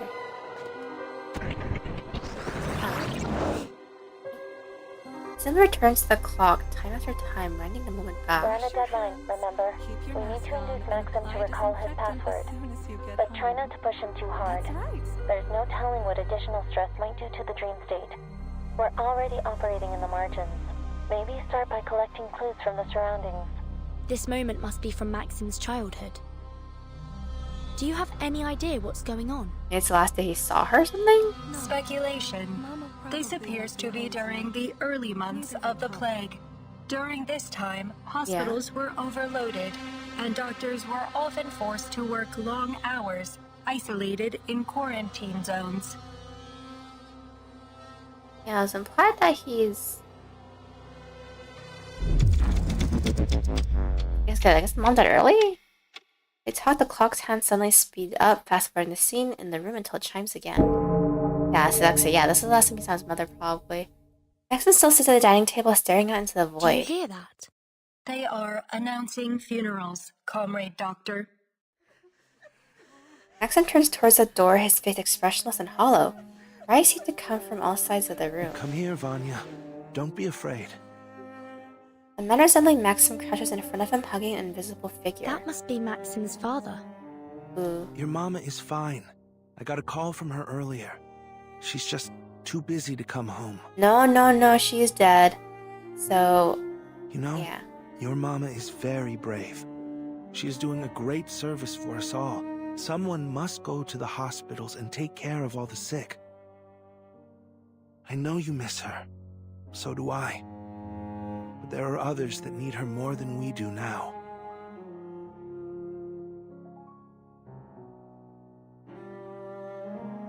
Andre speaks gently to the invisible figure. Now your papa has a job to do too. So you must stay here and take good care of yourself until we get back. And the father doesn't come home back either, does he? Don't worry about me, son. I'll send our little robot round to say hi whenever I can. Matt returns a small robot from his pocket. It looks identical to the one in Maxim's family photo. That sickness has hurt many people, but your papa will do something to stop it. Since robots never get sick, we'll have them keep the world spinning. That is how we will save our land and our people.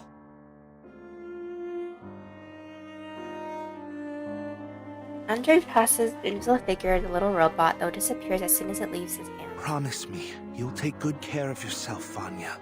The number of deaths had already exceeded 20 million at this point. Soviet society was on the verge of collapse. That's great. And the death toll continued to rise until Dr. Sechenov helped to invent the redemption vaccine using his polymer. Maxim Lift seems to react to their presence, though he does not turn to face them. Andre leaves and the clock hands feet at once more. Maxim returns to the dining table. Door opens. Two men in protective suits enter the room. But they say anything, the same near invisible presence rushes over to hug them. They seem to push it You're away. mistaken, comrade. We're not your parents. Oh. They're dead. They seem to have heard something and look at each other. Listen, son. Can you gather up your family's papers? Then you'll need to come with us. Yep, they're Your dead. parents. They, Anyway, just follow us. We'll take you to them. Quickly. Ooh, taken to their grave, I guess, right? Doors open and close in rapid succession as the presence seems to follow their orders. After the last one is closed, the two men escort the invisible child outside. The clock stops ticking. I think that might be all that's left of his memories. Maxim at last turns to face them, though he gives them only a single empty glance before he staggers toward the grandfather clock. This time, however, one of them stands in his way. Who are you people? Leave me alone! Maxim, you can still save lives before it's too late. It's time to let go.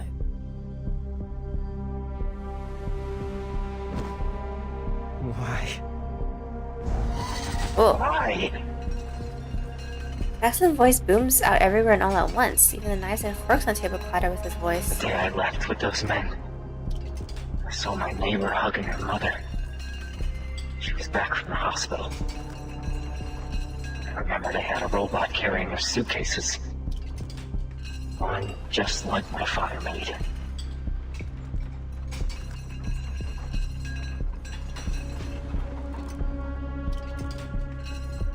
She survived. She didn't leave her child alone. Tableware. Why me? Why my family? It isn't right! My mother had saved her! My father made the robots that took care of them. But they didn't get to come home. They left me alone. All I had to remember them were the tattered medals the government gave me on their behalf. Oh. I never learned where they were buried. You never even found the graves? Wow, okay, that part is messed up. I know all too well how painful it can be to accept your loved one's sacrifice. But we have a responsibility to ensure their deaths were not in vain. I don't think he cares. Nippleware? The little robot suddenly collapsed.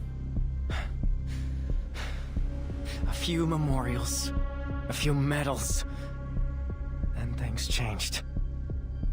People stopped remembering. They started saying that it was the collective that saved them.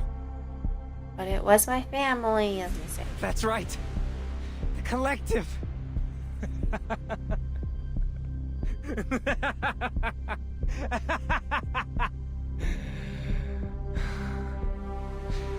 The collective. What a glorious, heartwarming name. It brings to mind all of those soldiers marching in lockstep in the celebratory parades. Thud, thud, thud. Behold our march to the future, comrades. We will build a new world forged by our hands. Aren't we all so proud of the collective? People's heads became filled with these lies. They forgot all that we had gone through. Or maybe they just wanted to forget. Then the monuments changed. Suddenly, they all had his face, his name. There was no room for any others. Names became mere statistics. Mothers and fathers, children, dead and forgotten in their millions. But not him. He was Dr. Sechenov, inventor of polymer, savior of the Soviet Union. Over and over, all the glory, all the praise, everything went to him and his damned polymer. Dang. Maxim twists kicking the dining table with enough force to rattle the dishes. How can that be? Why does he live when they had to die? How can we go blindly into this world he created? Our graves were just stepping stones on his march of progress. Dang. Men like Sechenov only look forward to their bright and limitless future. To them, the sooner the dead are forgotten, the better. That isn't true, Maxim. Of course, the ones that survive should mourn and honor those they lost. But we also have to move on. Not to forget, but to build again. You let yourself be trapped in the shadow of your loss. But I know your parents wouldn't have wanted that for you. Don't tell me what they think! Dang. Maxwell spills off from Maxim's body as it begins to fall apart before their eyes. Oh. People like you think that to pretend that you, my world, are enough to bury the dead. Okay. Black smoke billows out from Maxim's body as it begins to fall apart before their eyes. The inky smoke coalesces and take on human forms. And you praised me and took everything from them. It isn't fair! Okay, we're fighting the boss. Oh, balance mode. Okay, so that means we actually have everyone. That means the boss is actually going to be the same level as us. You just have to know how to read them. That's great. So it'll actually be a bit of a challenge. I'm reading a massive shift Hopefully. in the dream space. And then how we're part of the twins are. We're fine for now. It's just Maxim trying to stop us from exploring his memories. I hate what this society has become. They forget so easily. Those pocket watches are whispering something. Don't listen to them. If they impact your emotional state, it could have unpredictable effects on the dream. Okay. Magnetic overclock restrictions activating. Autopolymer circulation. Computation. The dead in place here. Another unsolvable clue. Do not let yourself go now. Interacting with polymer. Repolymerizing. Oh, no, we're still doing a lot of damage to him. Okay, we already defeated his first HP bar. Good power. Repolymerizing.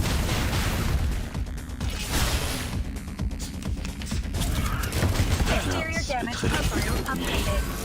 Report impact. My attacks have been nullified. Maxim's threat level has increased. For your safety, please stay close, Comrade Doctor. Ryan. They deserve to feel all the pain they tried to bury. It's only fair. His condition appears to be deteriorating. Friendly reminder. Your emotional disposition may influence the dream's stability over time. Keep steady. I'm trying. Understood. We'll do all we can to pacify him as soon as possible.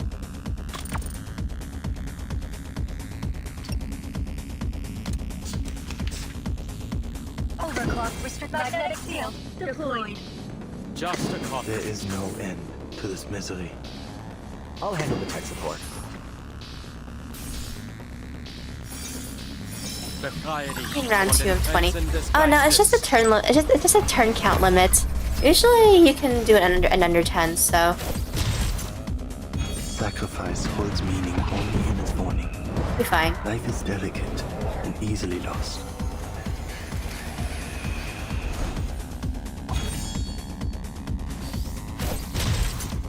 According to my calculations. Time for the curtain Oh, call. nice. The ultimate.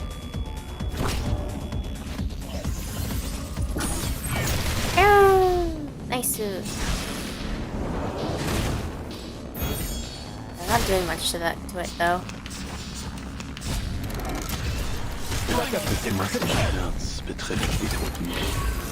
That doesn't sound good.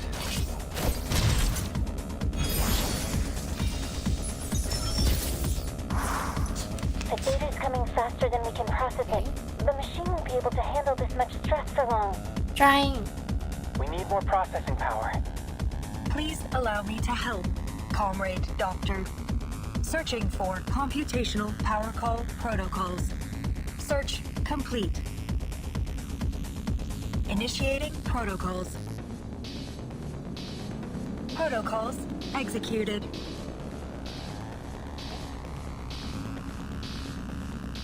So. Just a crossword to solve. Computation check. Just a crossword to solve. Magnetic field deployed. Computation check.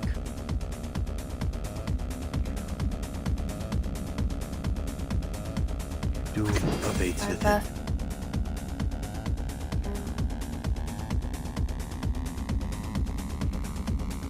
Validator.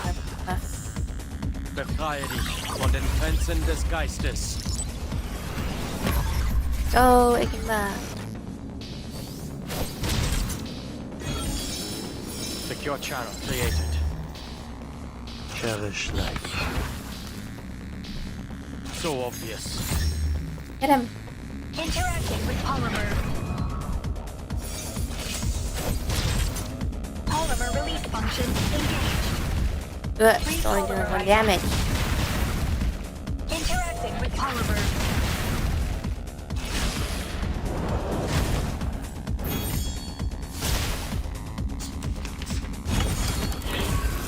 Synchronization rate down. Exterior damage profile updated.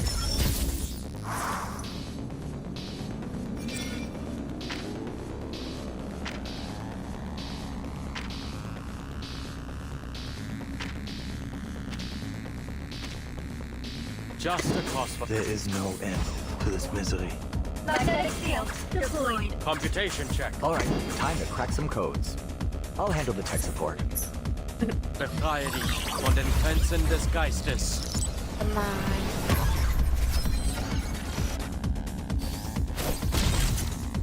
Sacrifice holds meaning only in its morning. Life is delicate and easily lost.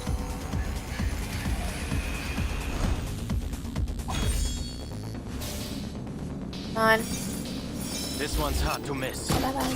Let's just leave now. Thank you for being here. Take care. Take care. See you on Thursday or Friday. Complete. Polymer release function engaged. Interacting with polymer. Let's click the request. I don't know if I remember. We'll see. Oh, I got him. Let's go. Another perfect combination of reason and passion. Nice.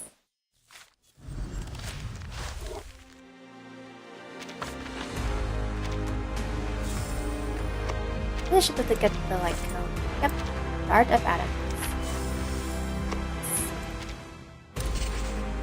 The ocean sink in or evaporate. So maybe this is the last one? If not, then there might be one more.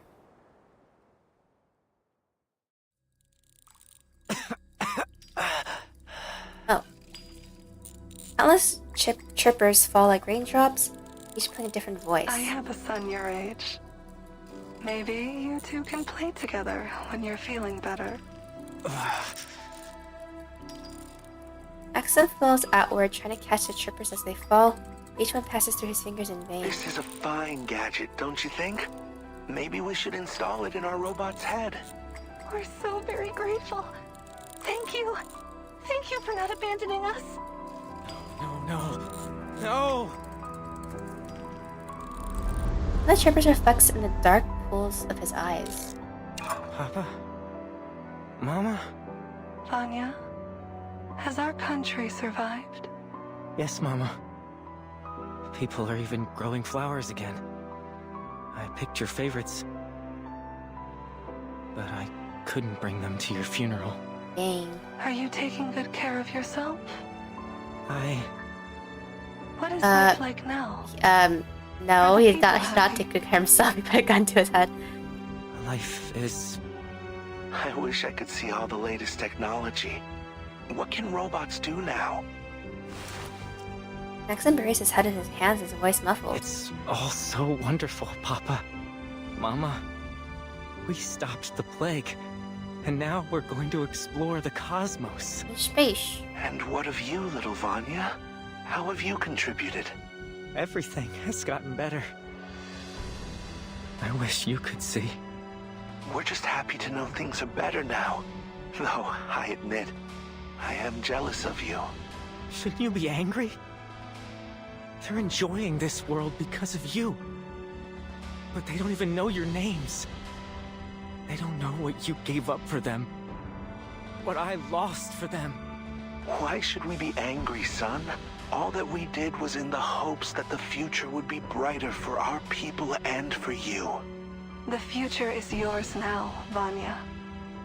All we want is to make it a better place. He ended it alive. Don't let us down. He won't.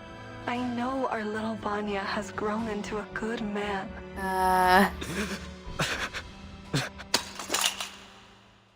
Trevor drops to the ground and disappears. No. Mama, Papa, don't go. They have to go, Maxim. That's just the way of things. But you can choose to let them inspire you instead of dragging you into despair. Don't push too hard, Vertin. He needs time to process things. He's on the ground. Maxim bends over and cradles his head. His trembling fingers reach toward his temple.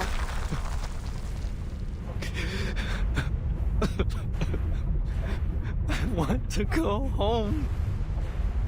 Warning. Data overflow detected. This space may be compromised, comrade. It is. She's right, Vertin. I'm reading a cortisol spike. You don't have much time before his brain activity shuts down.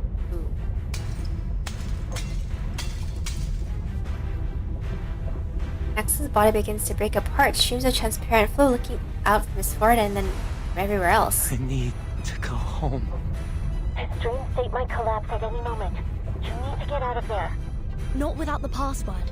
Is there anything else we can do? Absolutely not. Your safety is top priority. Find somewhere secure now. I'm dragging you out.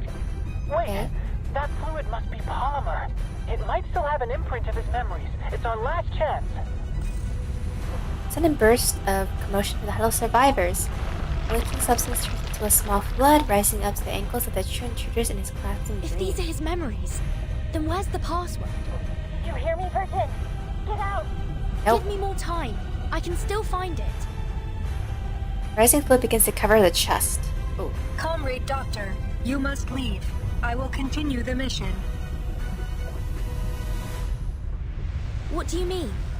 How?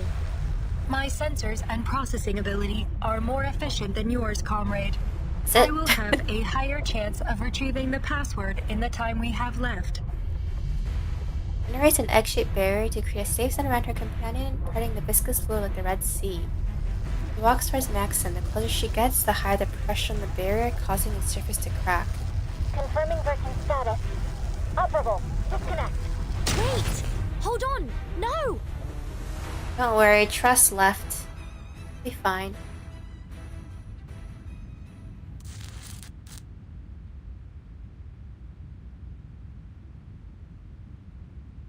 Damn, you actually made it. That's some good news, at least.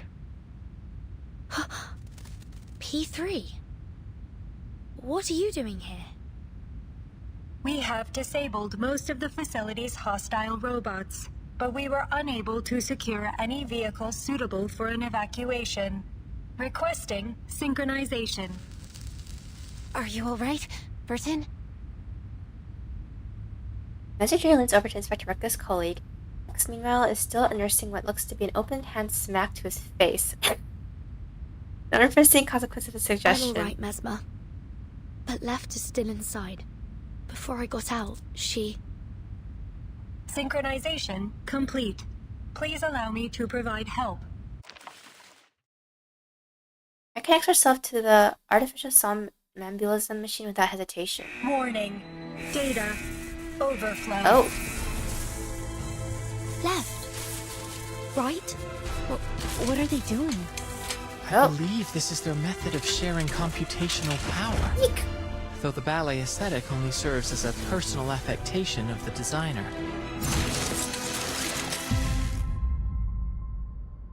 Watch out! They're like practically breaking apart. Well, I mean, they'll be fine, because it's cool, right? Twins lie on the ground in a disjointed heap, their bodies are charred. Yeah! They're burned. There's still sparks popping out of the interfaces along their spines. Password and antidote composition secured. Well, let's go. As Left points at the control room's computer, the screen turns on and displays a message. Self-destruct sequence terminated. Yay! Phew. Roger leans back against the wall and allows herself to sink down to the ground, where she inadvertently presses on the muzzle of X's modified gun. Click. Another sweet melody begins to chime from it, playing over the exhausted assembly. Those the twins begin to stir. What is it? Are you alright? That song. My emotion module is experiencing a reaction to it. However, I am unable to discern the programming that explains this reaction. Has my programming been corrupted? Or do I remember it from somewhere? Please, comrade, may I listen to it again? It's a beautiful song, isn't it? I suppose even a robot might find it touching. Touching, yes. Added to database. Something's irked me this entire time. If the twins were... Yeah, but I was gonna say, they actually have a sentience. That must mean they have a consciousness. I guess that's why they're special even dreaming. Okay. Were we still within your artificial somnambulism? Or was it only limbo after all? Can I dream? Of course you can. Bots like you and Charles gotta have feelings, right? Why else would he be such a pain in my ass? Seems like a question for another time, though. But you should get yourselves repaired. I don't want the boss to blame me for you ladies falling apart. Damn. There is something familiar about that song, isn't there? I don't really recognize this song. It's interesting.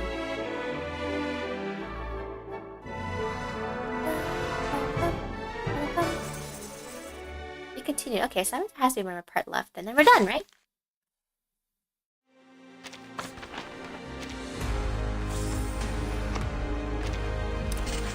Goodbye, Chalmy. Yep, this should be the last one.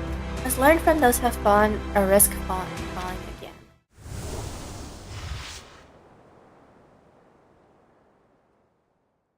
Let's go.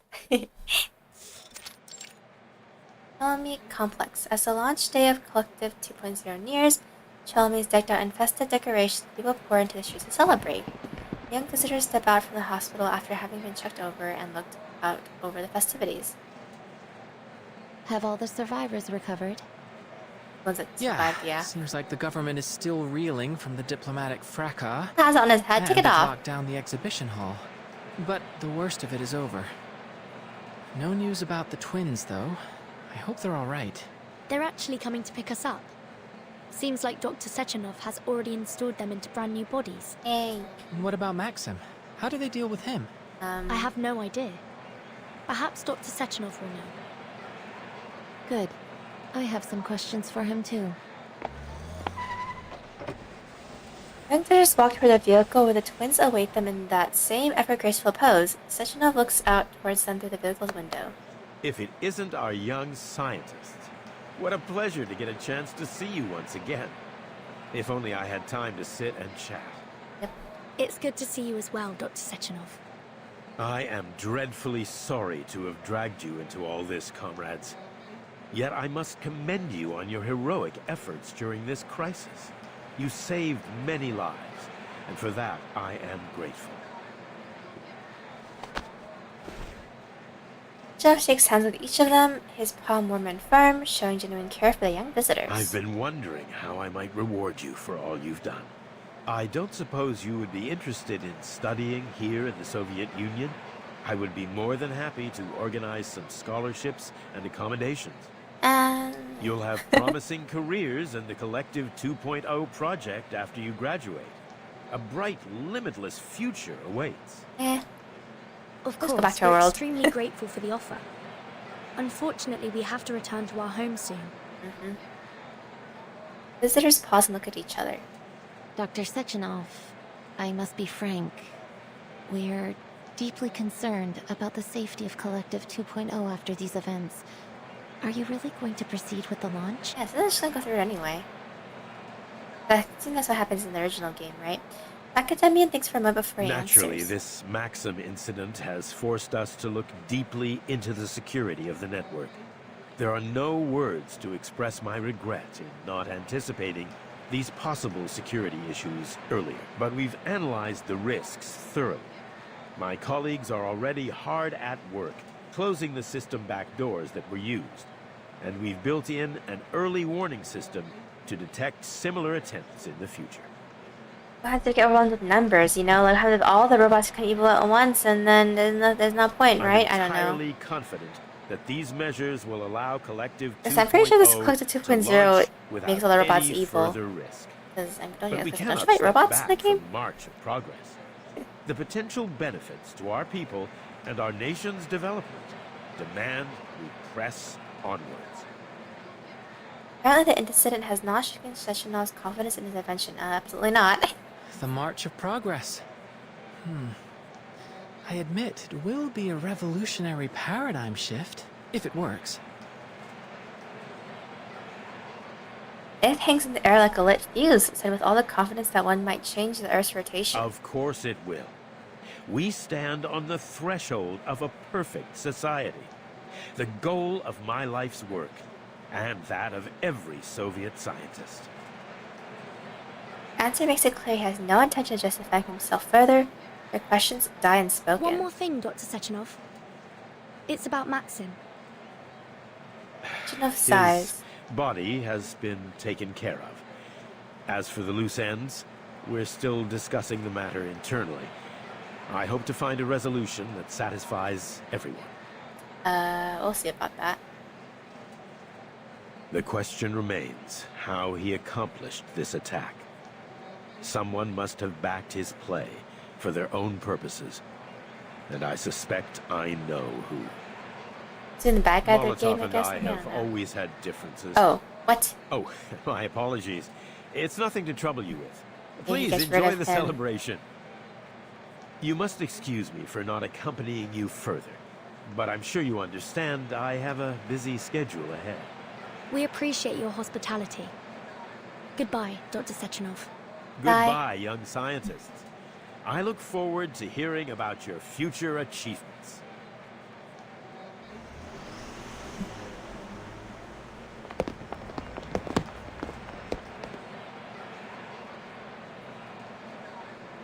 Kind of said Lucid didn't really end up doing much.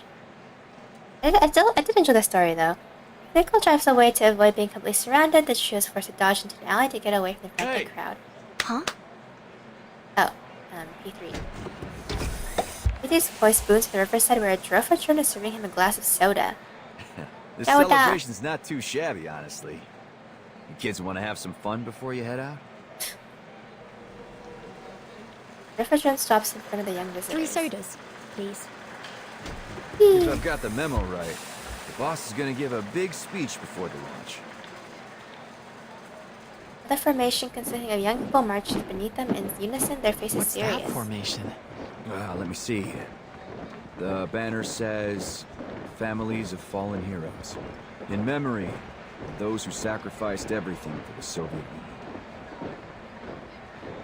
Life ends, that much is clear to everyone, but in the cheering faces of the crowd, there's a promise that those that came before paved the way for tomorrow. The sacrifices of one generation fuel the achievements of the next. Even if it takes many generations to get there, those dreams may still come true. You gotta put that on a plaque, kid. Come on, don't be so serious. Let's have a little music to lighten the mood. What do you say? Sounds good to me. X puts his music box gun at the sky and pulls the trigger. Bang! A burst of colorful ribbons fire out in layup bullets, accompanied by a solid chunk of the music box. You rigged that up in the hospital? Gotta admit, that's impressive. I thought I was a firearms expert, but you managed to make a gun work better with just a music box. You gotta teach me your tricks. Well, it's kind of a patented technique. He puts his arm around X's neck, jokingly attempting to make him surrender his patent. They seem to be getting along well. Typical boy. I still find myself thinking about how Left reacted to this song. Do they have, like, human souls in them? I wonder what it means to her. That's messed It's up. a real beauty. Kind of song you might play before you propose to a girl. This is fun squeezing the secret out of X, clearly interested in the topic of the song. What's it called? That would be Waltz of the Flowers, Major. Yeah. Figures it'd be something like that. Can't shake the feeling I've heard it somewhere. No clue where, though. It is a popular song. I wouldn't be surprised if you had heard it before. Nah, it's more than that. It's sticking to me. You Like are it left and have connected in meant some way? something to me before I lost my memory. Maybe I really did propose to someone with that song. Are him and left like past lovers or something? Like, was her, like, is it that she used to be human and then her soul got put into her body? What? I can only imagine they chose There has to be a reason why the two of them were both nostalgic for it. He falls into a distracted conversation with Charles. X manages to escape from his grasp and sneak back to his friends. I think our experiment is coming to an end. Against the sounds, countless balloons fly into the sky and a great cheer goes up from the crowd. Mama, it's my balloon! Which one? I don't know which one, but where are they going? To the future. Have you decided on a souvenir for Madame Lucy? Well...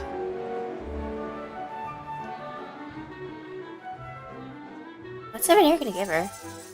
To be continued. Oh, is there one more part left? Oh, there is. Future lies ahead, but will it bring new advancements or devastation? This is probably them going back to Lucia. Epilogue, yep.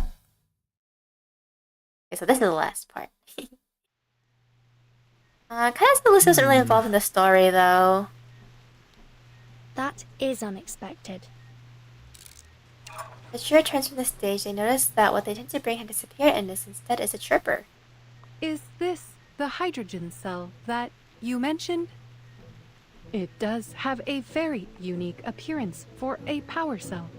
Though I take it that this may be a consequence of the alternate technology involved. No, it's not a power cell. Just a talking pocket watch. What a remarkable outcome. The object changed entirely during the transfer.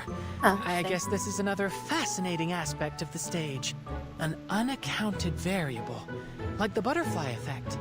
A hydrogen cell turned into a chirper. The science of that alone is worth studying. Don't you think? Indeed. I am immediately curious what effect the stage might have on my own body if I attempted to travel through it.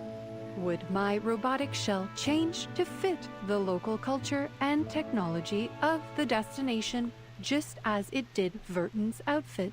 Maybe. Why not give it a try and find out? I can activate it again anytime. It's about time you took a vacation, Madam Lucy. Should you intend to visit again, I will make certain to register you as legal visitors. Oh, left.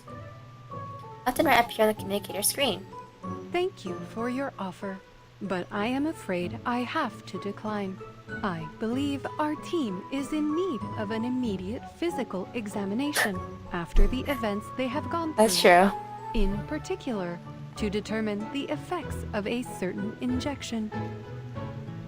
Just keep my husband pocket away while you're doing that. Personally, I'm entirely intrigued by the possibility of keeping this polymer in my bloodstream. Your well-being is top priority in this particular matter, Researcher X. Can we make it short? The stage could change its destination any time. I don't want to ruin Madame Lucy's prospects for a vacation. You'll need a thorough examination, I'm afraid. We can't run the risk that the polymer shifted during travel as well. You can tell Lucy all about our findings while you recuperate at the rehab center. Fine. You're the boss. While I am intrigued by the prospect of traveling, the changing destinations of the stage do not follow fixed patterns. I am willing to roll the dice, as you might say. I'll get X to the rehab center and make sure he stays put. Why don't you spend some time here while you can, Madam Lucy? Let's go. The visitors organize their reports and set off for the rehab center. The laboratory quiets down. There appears to be a strong rapport between you and your researchers. There is. It pleases me to hear you say that. I will take that as a marked improvement of my understanding of humanitarianism. From my cursory reading of Verton's report, I have already learned a great deal about your world. Despite running dozens of simulated scenarios, I still find it hard to pinpoint the divergence between our world's respective technological progression. Another fascinating element of scientific discovery. Scientific development is often shaped by the demands of the environment. Perhaps the unique struggles of your world led to a divergence in technological need, just as they did in ours. If I have learned anything from humans, it is that their greatest motivation is and has always been survival. It is admirable, even if it can lead science towards destructive paths. The greatest danger lies in giving up and dwelling in the mistakes of the past. I have lived through many generations of human technology and observed their progress firsthand. Setbacks and disasters are inevitable, but there will always be those willing to take risks to bring about a better world. Yep. Innovation is a process that feels in many ways like laying track before a speeding train. Too often we only see the hazards ahead when it is too late to change course. But as long as humanity survives, they will learn from those harsh lessons and overcome. Analysis. Your theory of human progress bears a strong resemblance to the process of natural selection.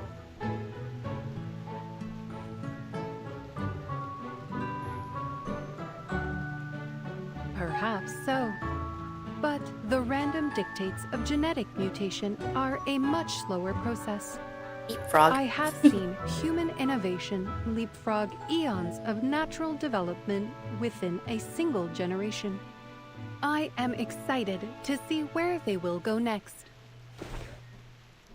To remove her human mask, revealing her expressionless metallic face beneath, yet the red light pulses, pondering the future. That moment, standing on the bridge between two worlds, two forms of inorganic life, discuss the very nature of being. Aw.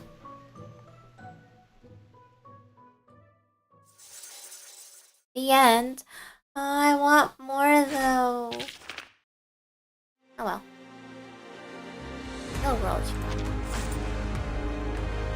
Farm this. Let's purchase this.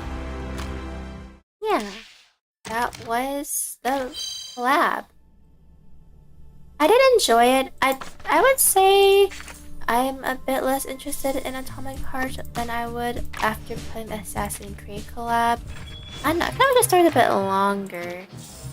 Because I thought we didn't like get to know E3 that well if he's the main character. Which is surprising because I thought he would have gotten more focus maybe, but oh well. Oh, I forgot, I wanted to do this too. Let's do it. I don't know if I'll get LaPera though, she's the only one I'm missing. Let's see.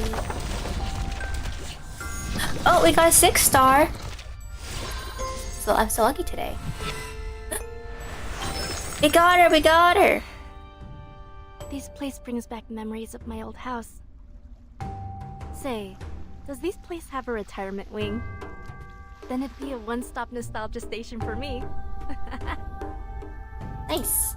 I got like 6. I got like 3 6-stars today. Nice. Yeah. So as you can see, now I have everyone. She's the only one I was missing actually. That's great. I don't have the Igor team though.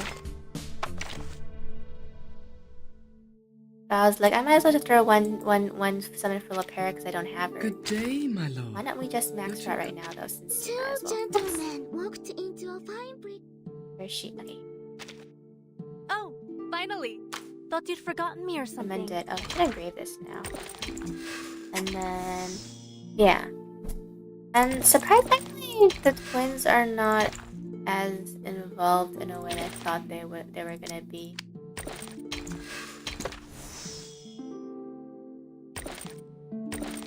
I'm not saying they weren't the main focus because they were, but I kind of wish they were like more focused on, if you know what I mean. I think it's because the story was going place to place. We're meeting a bunch of different characters. I don't know if like a lot of these characters Thank you for your support. mentioned or were from the original game or anything. But yeah, I don't know. I liked it though overall. Like I said, I don't think I can play the game though because it's in first person. But I'm kind of interested to know about the world and how certain things happen though. Carry the memories worth soul returns. The best is yet to come. Trickle Bliss, she resides amidst her calming breaths and sighs. I did a lot of 6-stars together, which is amazing. Next time you'll see me with Reverse, it'll probably uploading gacha video. Thank you for your support. Probably the New Year's, not New Year's, the anniversary. aka 13. It's the anniversary, right? For us, probably that, and then I'll probably bundle it with the Lawrence Butterfly and Lawrence Butterfly and Enigma banners. I think that's what I'll be doing with that one. Cool. Anyway, but yeah, thank you guys for watching. I'll probably just go play the other stuff later because I think the next I had to do is just like an epilogue event, right? It's not like this one. It's not actually like stories, so I'll probably just do this on my own time. Just get the rewards from this. If there will be. This is similar to the original. Good morning, comrade timekeeper. We Yeah. noticed that you have slept in once again. Understandable. Sleep in. I wish I could given sleep your in long real working life. hours. An ideal system should prioritize rest above strict scheduling. Yeah, see you guys. Let's see. I don't know when I'll see you guys. It's at no, I'll see you guys Thursday or Friday because one day will be a membership stream. So whichever one will be by then. Other than that, thank you guys for watching the collab stream. Next stream I want to do is the Fate collab stream with Honkai Star Rail. Yep, there's a lot of collabs to go through. aka the only other collab actually. I don't know why I said there was a lot. There's only 2. And the next time I stream for a poke stream is gonna be the Honkai Star Rail Fate collab. Yay! Because I had a summon Rin who's best girl. I don't make the rules. Anyway, guys, thank you guys for watching. It's been a while since I streamed Atomic, Stream Reverse 1999. I hope to get back into the groove of things for Reverse at some point. Maybe I catch up to some other gacha games or something, I don't know. But yeah, we'll see. And thank you guys for watching. I'll see you guys soon. And in 3, 2, 1. Take care, goodbye. See you guys either Thursday or Friday, depending on when the membership stream is. Goodbye.